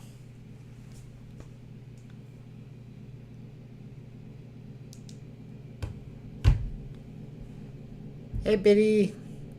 Hello. Love seeing my basement wall. I'm growing a grandpa. Playing homunculus simulator. Okay, starting week 3. Mrs. Richards approached me the other day in order to remark on Adrian's development. She noted how much more at ease she appeared when called upon in class, or when asked to participate in group exercises. I told her I had seen this change happening as well, and that as much as I would like to take credit for it, I can only guess dimly at what might be reshaping her attitude. Mrs. Richards posited that it was perhaps Adrian's family moving into their grandfather's property that caused the change. It apparently is out in the country, in a wooded area, full of wide open space and far from the bustle and noise of the city. The grandfather, Dr. Jacob Hart, had jointly purchased the land with the university he was employed with and began constructing what he was intending to be a satellite campus for a burgeoning psychological anthropology program he had a hand in establishing. Venentine, can you grow me a new dad? I think the first one got lost on his way home from milk shopping. Dad machine broke. I can only make skin puppets. I will keep practicing though. I don't have enough fiberglass. I need a few more dead batteries, some fiberglass, moldy blueberries.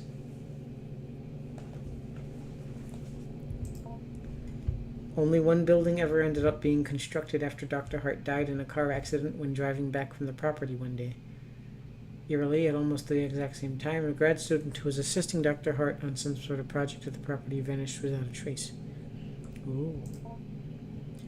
The property sat in disuse for years as it was tied up in legal battles between Dr. Hart's next of kin, the university, the vanished grad student's family, and the other students Dr. Hart was working with. Eventually, the case was settled out of court. Only recently did the property fall into the possession of Adrian's mother. Obviously, I was not going to relay this whole tragic story to Adrian, who, for all I know, believes her grandpa still to be living in the basement of his home. Besides, I thought she might already know all this. Can you mod your grandpa with fishing aimbot? I don't think he's there yet. He's still struggling with hello and eating food.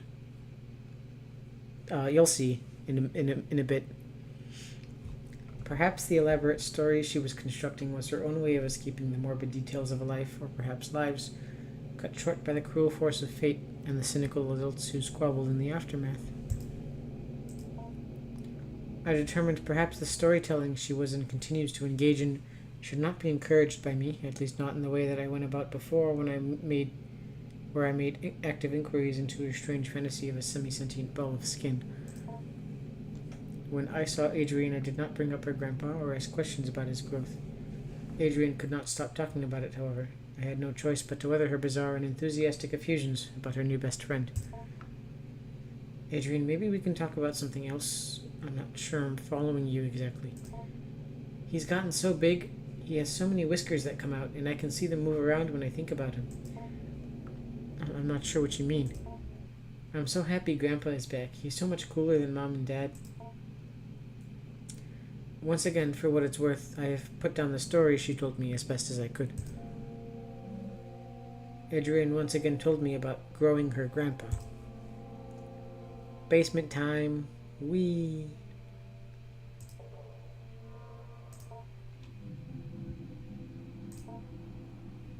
It's my grandpa. Hi, Pappy.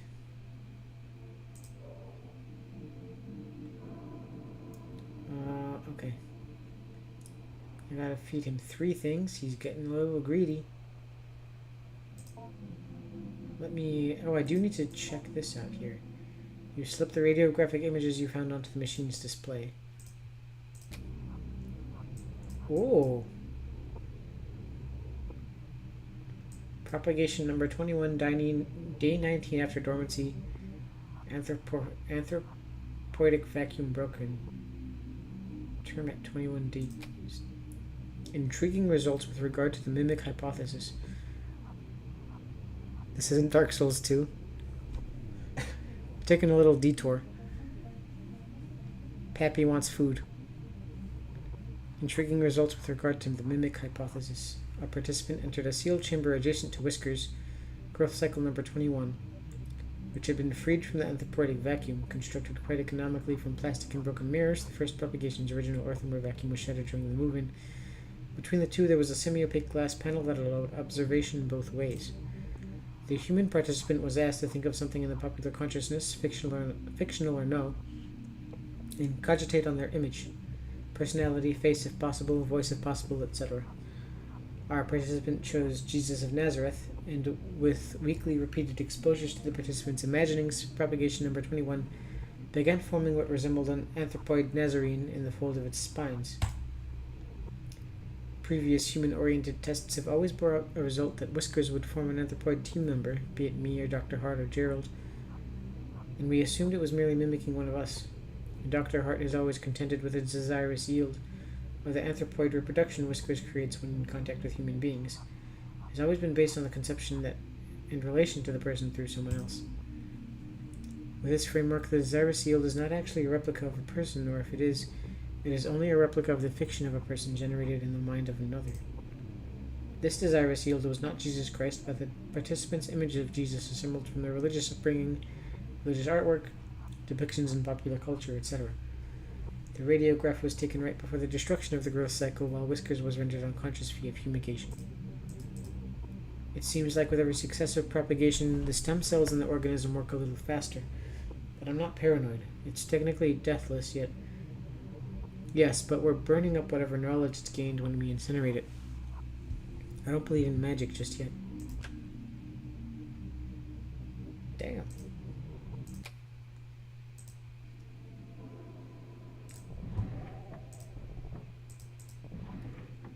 Uh-oh. Somebody's putting trash in the cabinets again.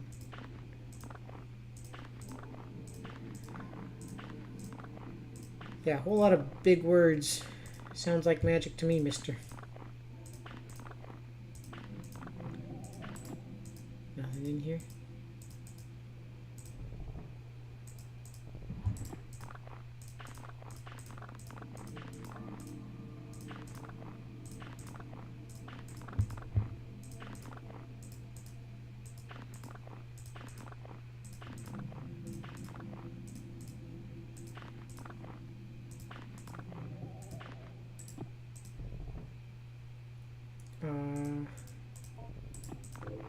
Oh, okay. There we go.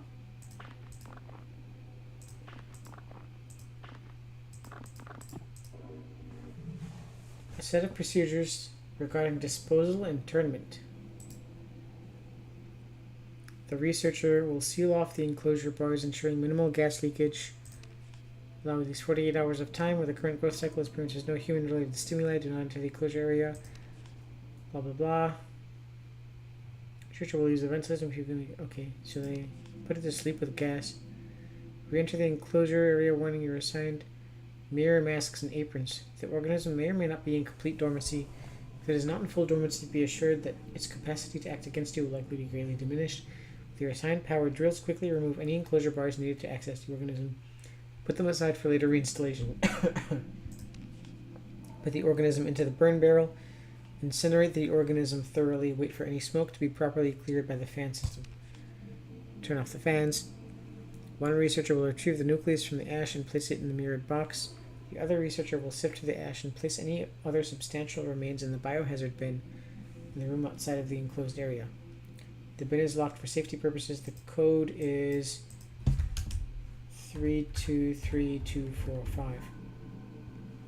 323245. The researchers will find out a termination form and leave it for Dr. Hart. Interesting. Oh, I forgot to look over the orientation notes. For the sake of university policy and the hope of any future career you hope to have, you will abide by the non-disclosure contract you have signed. Do not break the anthropoidic vacuum without my prior consultation and approval. Any anthropoidic forms brought into the enclosure area must not be left unattended. When not in dormancy, the sample will attempt to take anthropoidic shells. Please see shell notes for more on that. Oh no, that's my Wi-Fi password. The sample's exposure to some of our neuronal activity is unavoidable. However, the speed at which its desirous yield is produced can be dampened by several precautions regarding libidinal and emotional urges. Keep conversation not related to lab work to a minimum. If you begin to suspect you are developing attachments to your colleagues, contact me as soon as possible. Ritual behavior with a sample, trading, bargaining will result in dismissal from the project. The precise mechanism of this exchange of symbols and gifts required for a requested desirous yield is not known, and even then acceptable accounts of end in violent death. As opposed to non-violent death. Regarding growth cycles, every time Whiskers regenerates and leaves dormancy, it is to be logged as a new propagation.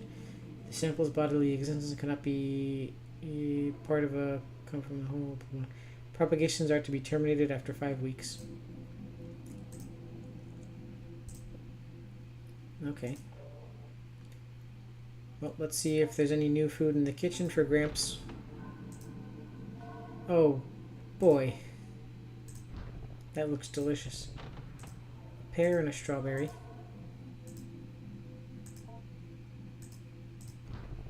Okay, let's give him a little bit of fiberglass and a pear. The insulation is concealed in the soft pear flesh.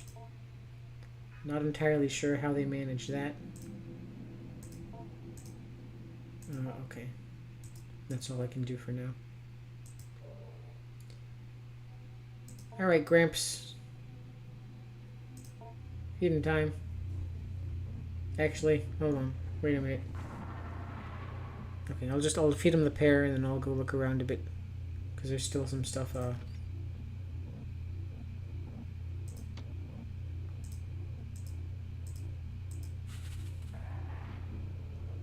and we'll accept it for feeding.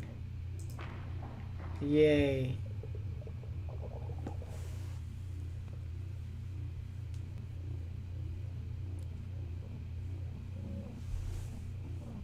The meal seems to be causing some indigestion. And with a sudden lurch, Grandpa empties its stomach on the floor. Oh no. Okay, well, that didn't work out. I'll be back later, Gramps.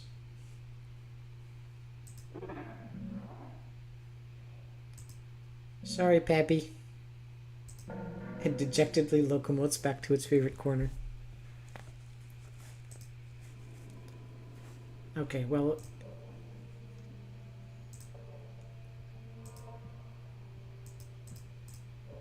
let me poke around the basement a little bit. More garbage, woo!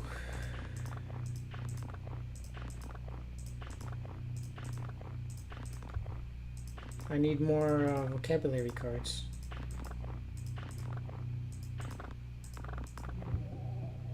Bad as incoming.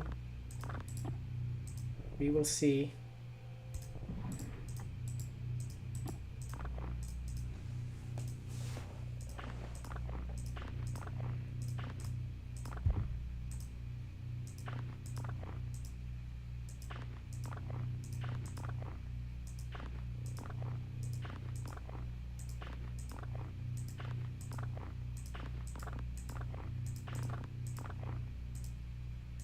Doesn't look like there's anything in here.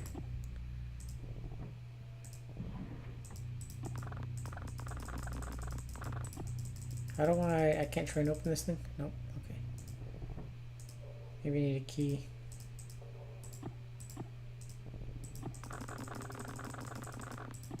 Nothing else here.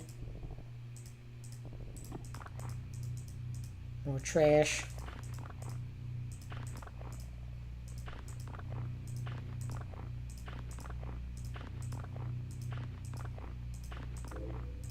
Oh boy. There we go.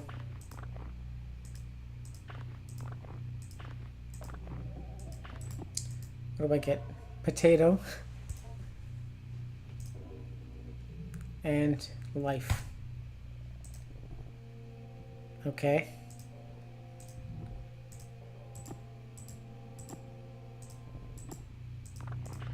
Let's take this trash out of here.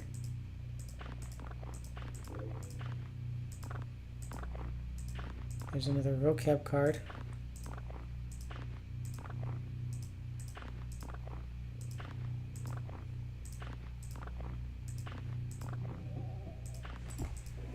indecision.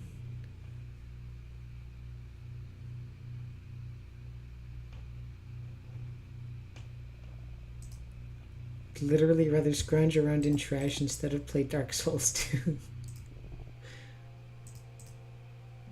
Does Dark Souls 2 have this? Ta-da!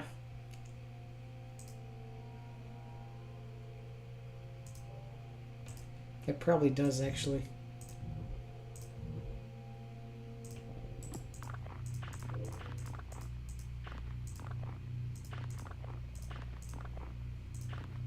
Hi, Vince. Is this porn? Only if you're turned on by asbestos and homunculi. Doll said she doesn't like you. She says that every other day. Oh boy, a kiwi. Oh, I can't go over here yet. Okay. Now we can feed Grandpa. Alright, Pappy. I'll give you some examined stomach contents. Oh. Still somewhat wet. Yummy. Okay. Cool. I guess we gained something. Alright, Paps. How do you feel about battery? Grimaces. No battery, got it. How do you feel about kiwi? Indifferent. Very well. You may have the kiwi.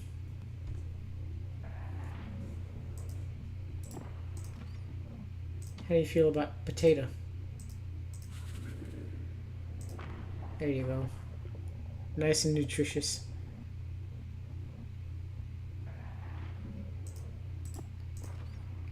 Strawberry, blueberries. Let's give them some bluebies. Palatable.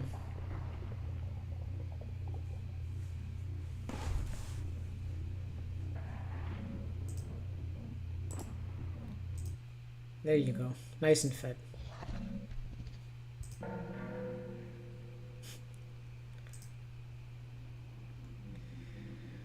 Alright, now time to teach Gramps.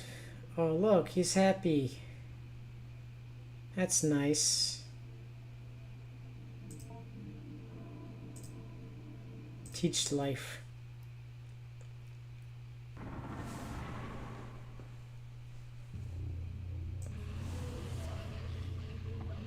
Yeah, you've got it.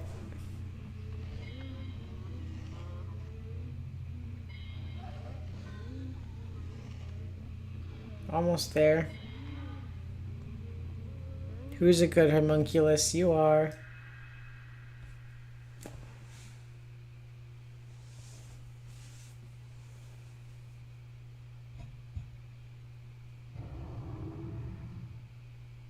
Okay, I think we can work on it. We'll get back to that one. Having completed the lesson, you take a look at the vocabulary notes back. He'll never get this. He hasn't developed a tongue yet.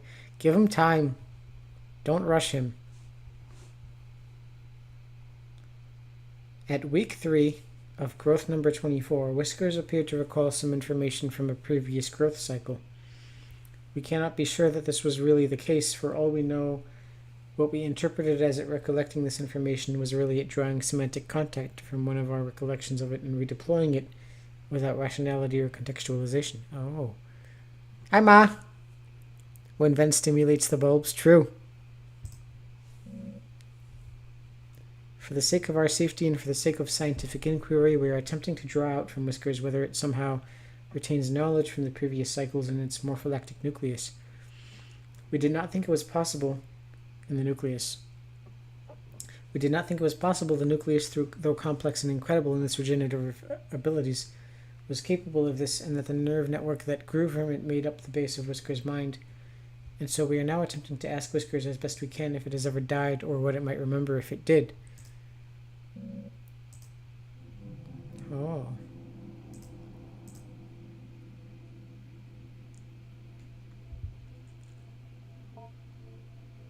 Hey, Whiskers, remember those 24 times that we burned you to death? Ha ha. Ha. Next vocab.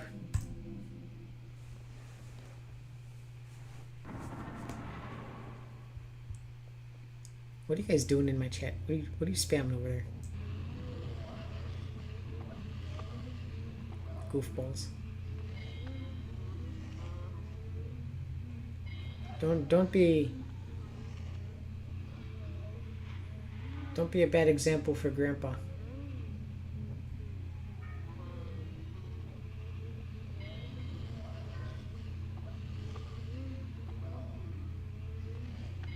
This is extremely painful.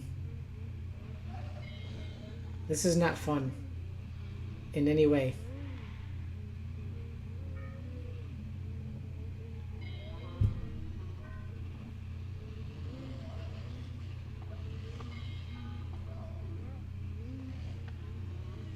Come on, Pappy. Just a couple more letters. Then what are my followers called? I'm still debating that. Venentine, I guess. But that's I don't know. I feel like Venentine would be like penne pasta. Venentine would be good for like, I don't know. Should I call like the subscribers the Venentine? Or is Venentine just the followers? Do I call the subscribers like the royal court or something?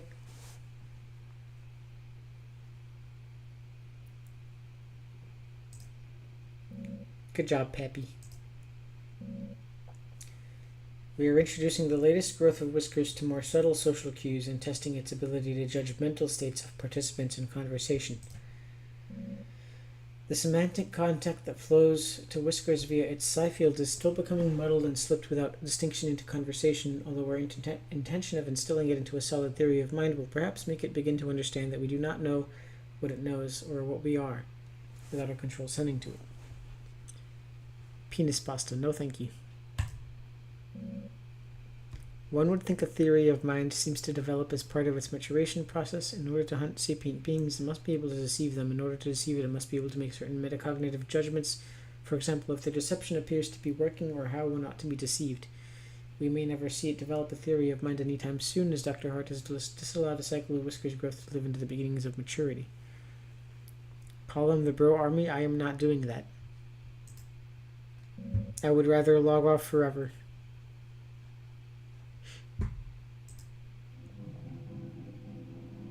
Grandpa recently emptied its stomach. Exciting. Why can't I oh, okay. Oh.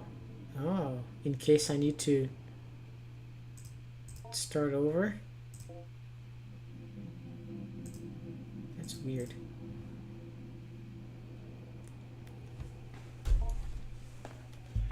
All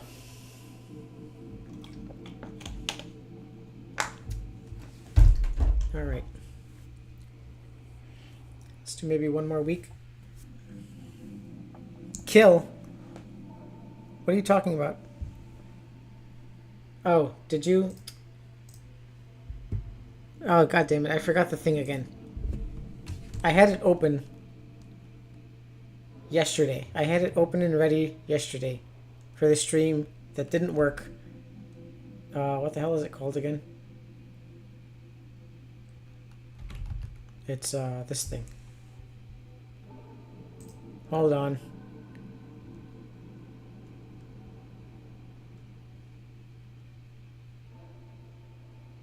I need to... I will give you your simp points back as soon as this thing is loaded.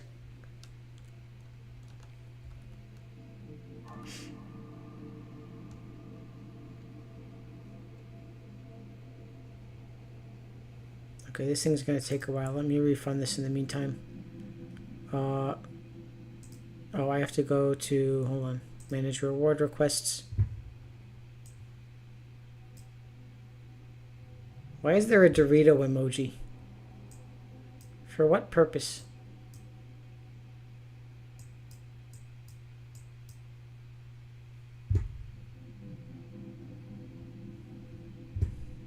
I'm literally cringing so hard right now.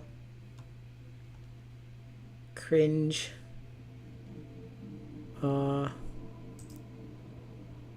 Wait, which one was it? No, not that one. Whatever. I thought why does it show me the oldest one first? Come on.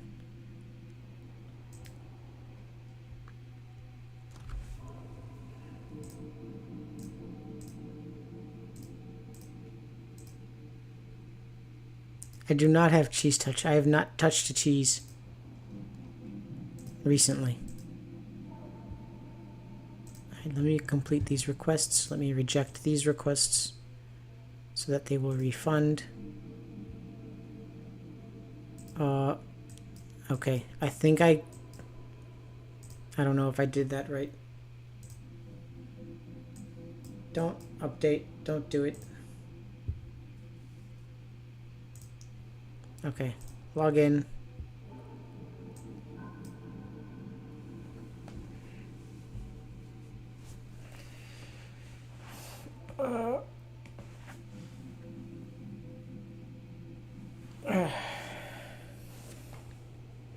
Okay, it's logging in.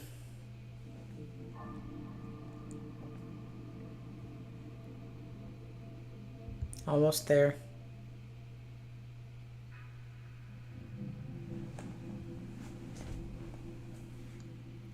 Just a little bit longer. Let me go ahead and, while this is finishing up. Oh, there we go. You should be able to do it now.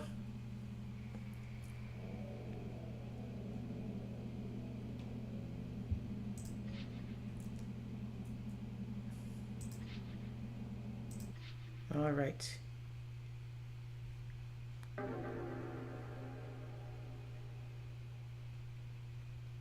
What are you talking about? Are you okay, doll? Do you need help? Are you well?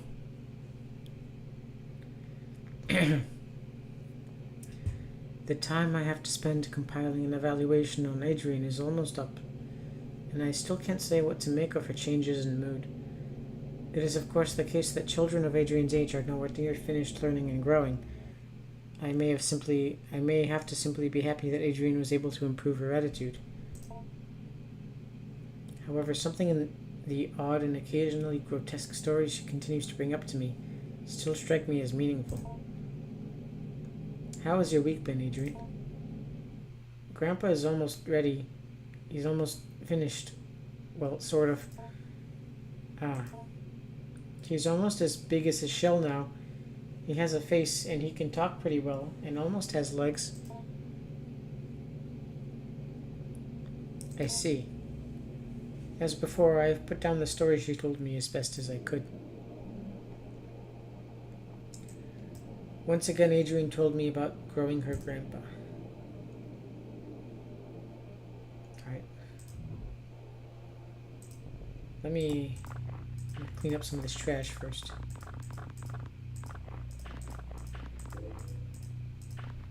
He is assaulting, assuming me, TV, we, XD. No hablo inglés. Bar soap. Yay. My cheek TV.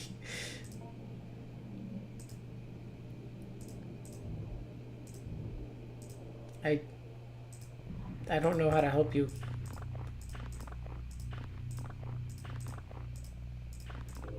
I think you might need to lie down for a bit. Maybe have a banana. Sit outside for a while.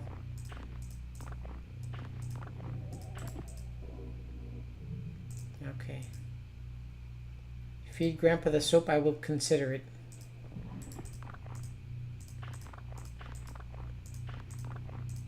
If I am running out of food or something.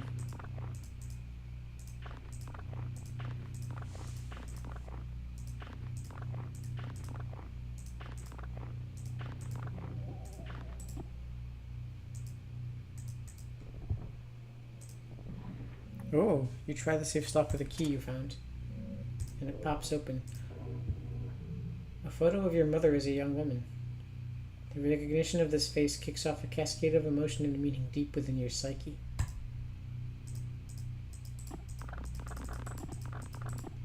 Okay, that's it. Interesting. There's another growth here.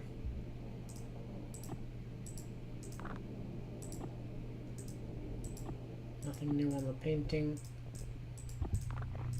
More trash.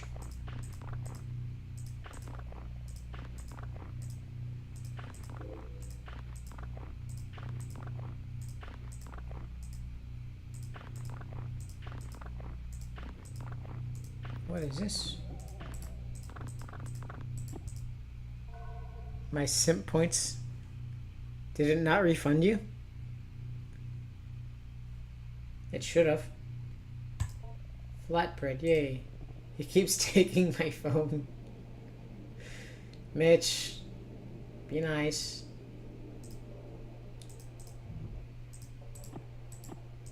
Give her back her simp points.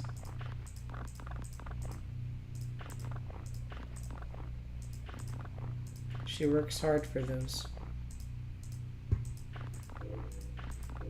Probably, I don't know. Oh boy, mushroom.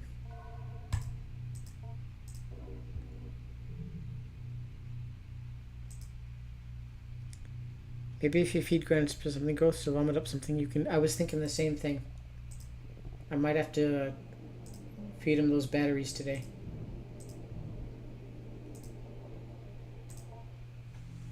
But he's also going to start asking for more and more food. Probably 0 out of 3, okay. Let's see what I find here. Apple. Cool. Jackfruit. Nice. Let's give him the soap. Yay. Okay. Let's see if I find anything new in here.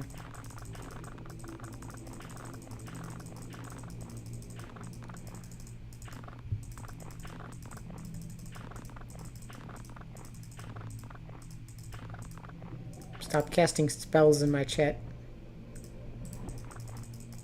You fool.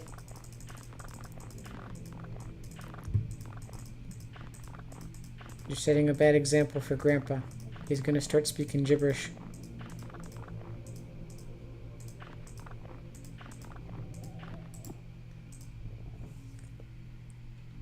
He's putting his fingers in... Don't, Mitch. Don't do that. It's not sanitary.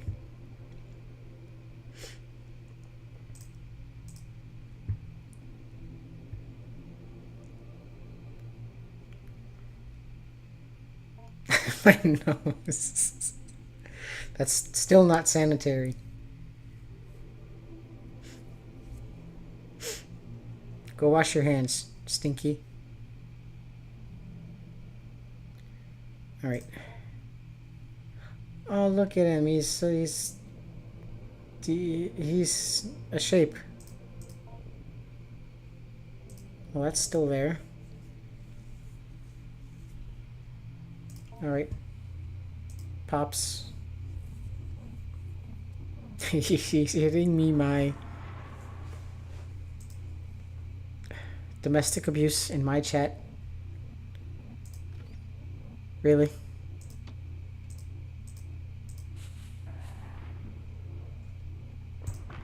Alright.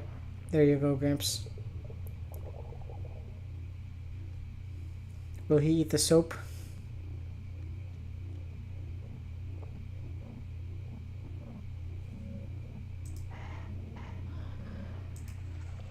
Nope. Okay, well, I will check that out in a bit. What else have I got here? How do you feel about this one? There you go.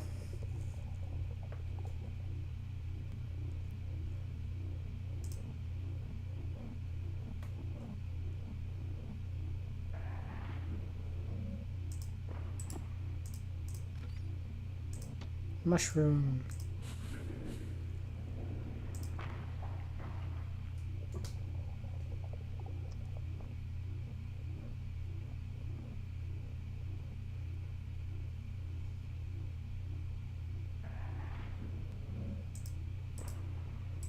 Alright, one more. I got some bread. There you go.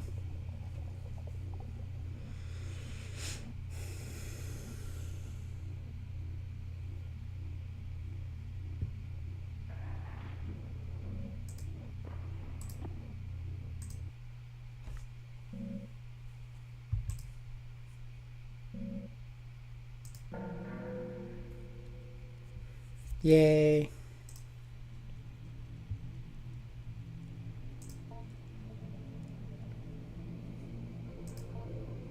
Oh, there we go. A nice pair of skizzers. Alright. Time for some learning, paps.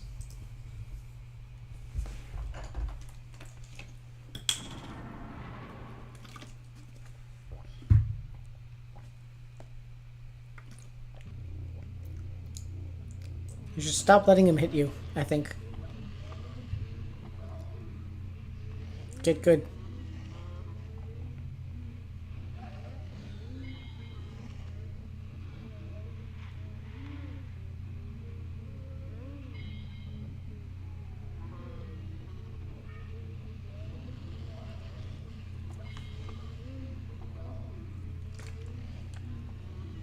I don't like this part. Why he pinched me? I am not privy to the I am incapable of understanding, comprehending the thoughts of that silly man.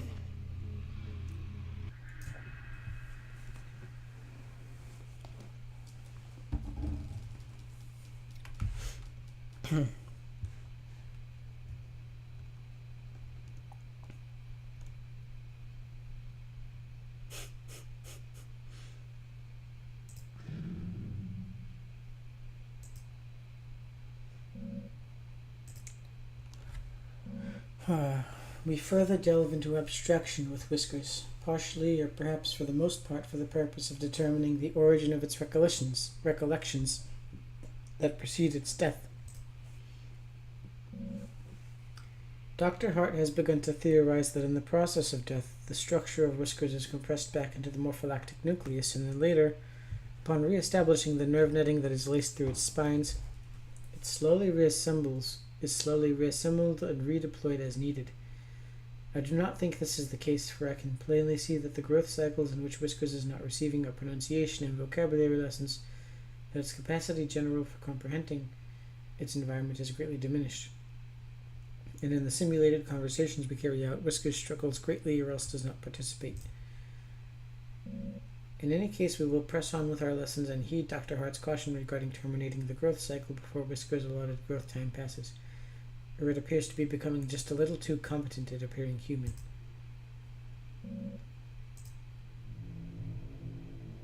Okay. Oops.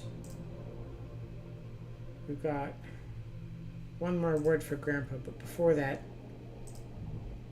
let's go poke a few of these growths.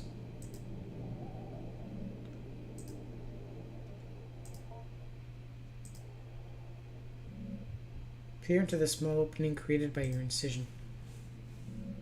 In the oily cavity, a powerful smell of rot arises, and many small inchoate beings lay motionless and dead.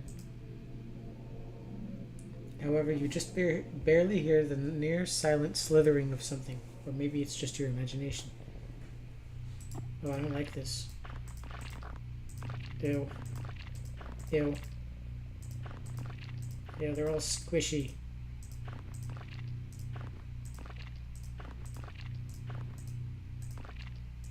Yeah.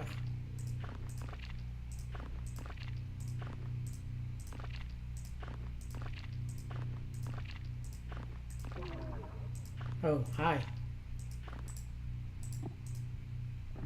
Anthropoid Remnant 1. A self-sufficient animal form knit together from years of ambient thoughts left to crawl around the basement. Grandpa may enjoy the flesh. Oh. Little friends. Ha ha. Ha.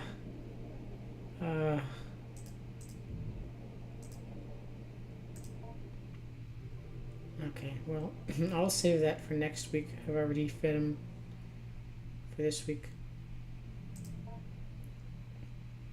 I'll teach him another word.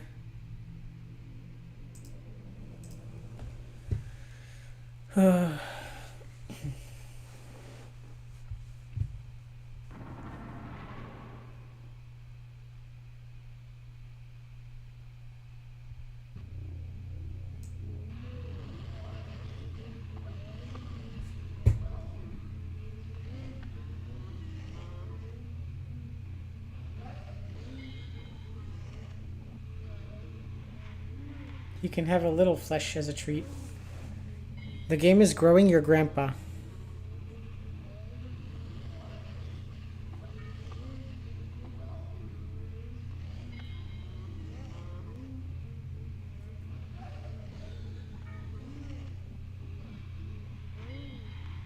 Oh, this thing is getting funky. He does not like this word. Paps is angry. You got to do your learning, Paps. It's good for your brains. So as you can be a real boy. There we go.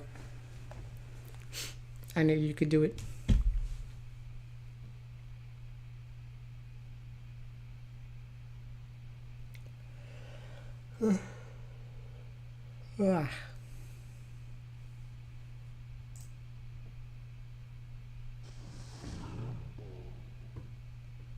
He's getting better.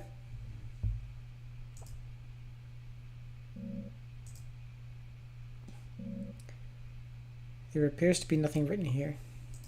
Okay.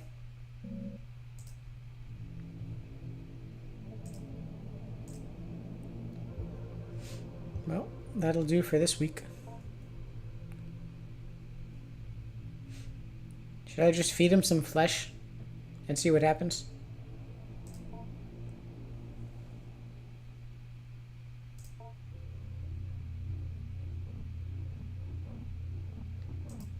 I've already fed him a bunch today, so I don't know.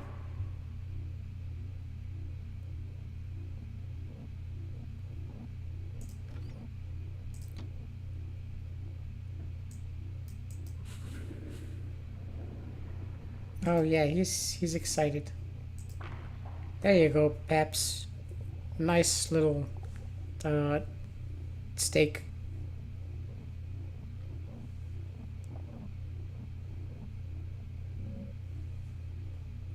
Oh, he's happy. Remember for that pink trombone vocal model? No.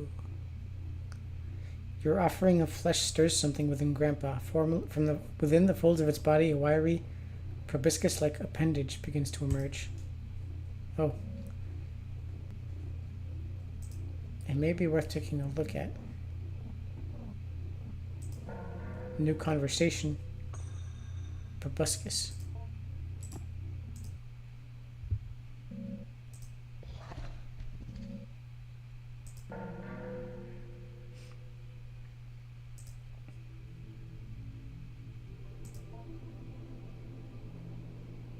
Examine proboscis. Examine his proboscis. You motion to Grandpa to approach and point to the thin protuberance. Grandpa silently ambles closer to the bars and fully extends it towards you. Oh, that's cute. A minuscule needle extends from its tip. There appears to be one more thing you must give, if only for the sake of propriety.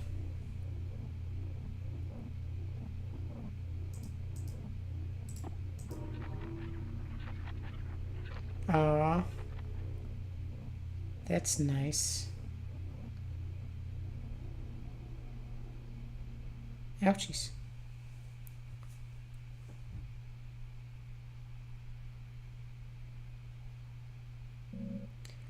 Grandpa has appreciated your blood offering. It will receive a symbol or totem from you now, although only one per offering. Huh? As the blood-fed proboscis retracts back into the folds of fabric, you step away from the bars.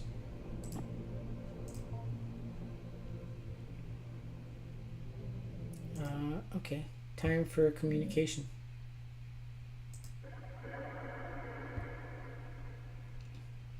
There's the little guy.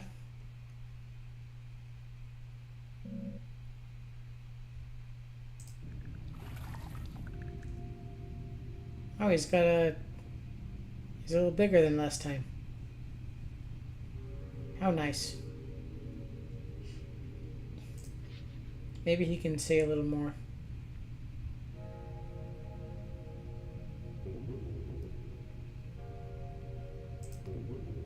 Ah, you're asking me about your wish. Does he have little fucking glasses? When you wished for me to come back, that's when I knew you. That's when I knew I would. Your desperation was strong, and your wish for your parents, well, if you give me what I want, I'll give you what you want. Giving courage to the cowardly dog vibes, for sure. You know I love you. I am for you whatever you want, and I love you just as much as you love me. But desperation and love is not enough. People deep down know they can't get what they wish for without some transformation. There is something that sits at the root of everyone's soul that understands the separation between them and eternity. You may desire something, but you know you will not get it without some movement on your part. So it is not enough just to wish, which you know will not work. You must wish and a little more to transform your intention into something that might fructify, or for desire to become reality. Damn, Grandpa knows a lot of words now. I don't remember teaching him all those. Tell me about the mask, Grandpa.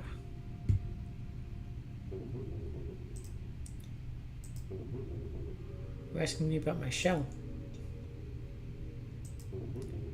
Oh, well, you see, I like to have something to grow in. Something shaped like a person.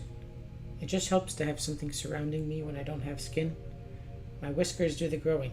My whiskers? Yes, you know, the hairy little things. I am a part of it, and it is a part of me. However, my whiskers are what heard you wishing for me to come back, and so they went to work in the shell you provided. The shell also helps you envision me as what you desire. You have such a nice imagination. If I weren't in my shell, you'd have my whiskers exposed and knitting together my face. That might interrupt the feedback loop of my reading your desires. And then acting upon the desires I have read, and then once again reading your reaction. We wouldn't want that interfered with. The material of the doll you put down is good fit. It's not the most comfortable, but it's quite flexible. And thankfully my shell was able to adjust nicely to my growth. Nice.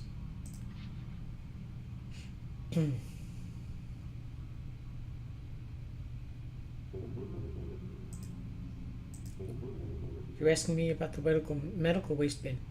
I believe it's locked up. I heard them punch it in the code many times as I placed part of burnt up dying self into the bin. They often forgot what the code was and had to go check on the wall, where they were always tipping up sheets upon sheets of information. So much so that the new papers would cover the old. What do you think you would find in there? Well, perhaps something. They did throw trash inside from time to time, bits of paper and so forth. I remember seeing a man who looked quite like me. His daughter had given him a photo of her new boyfriend. He threw it into the bin in disgust and joked with one of his colleagues. It may still be in there for all I know.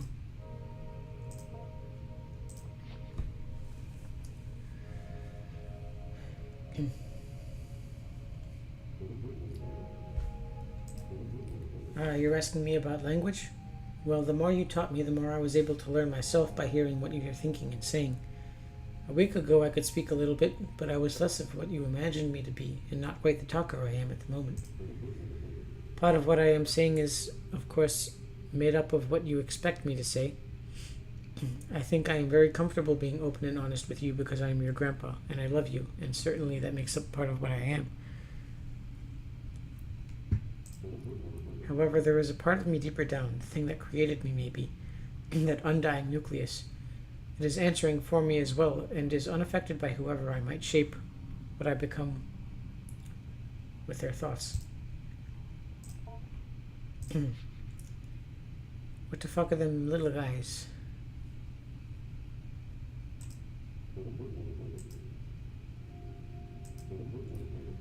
You're asking about my little friends. Well, yes, they come from me. They grow around me in pockets of flesh and protoplasm. Think of them like dreams, maybe. I'll explain. Have you ever had a dream that was sort of like a bunch of people, places, and events you've experienced, all mixed together and jumbled up? That's a sorting through and disposing of the refuse of the mind. My little friends are like that, refuse, and in ridding myself of them I am casting off the excess material I did not use in developing life forms.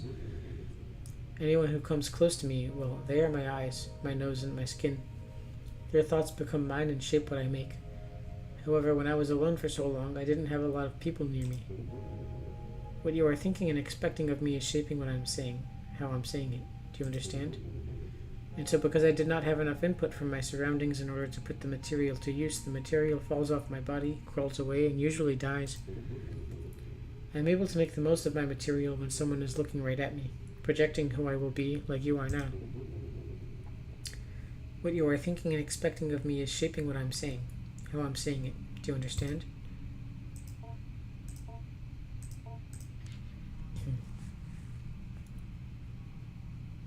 Why you got a funny thing? You're asking about my proboscis? That's not very nice. It is just a little tube I keep to help me feed on blood. You could say it is my real mouth, but it's not really a mouth. It appeared because you fed me flesh. One of those little friends you found, I think. You feeding me flesh was a symbol, a proposition, if you will, that you wanted to hold up your end of the bargain with regards to your wish.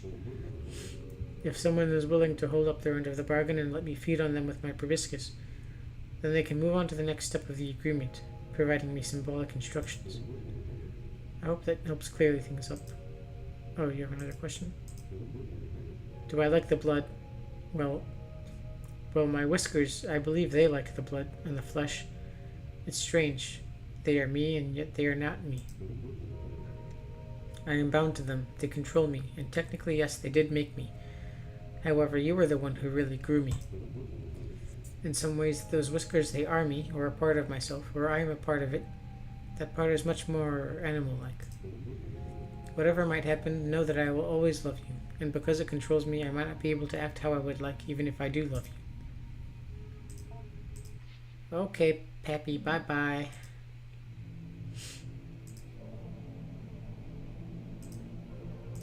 I think that's going to be all for tonight. I'm falling asleep. This is definitely interesting.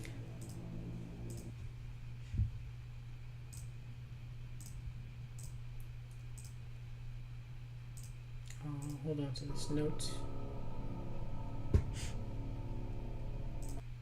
Alright. Let me close all these tabs. Okay. I'll see you guys later. I don't know if I'll stream this again tomorrow or if I'll stream some Dark Souls. We'll see how I feel. Bye-bye. Good night. Thank you for coming.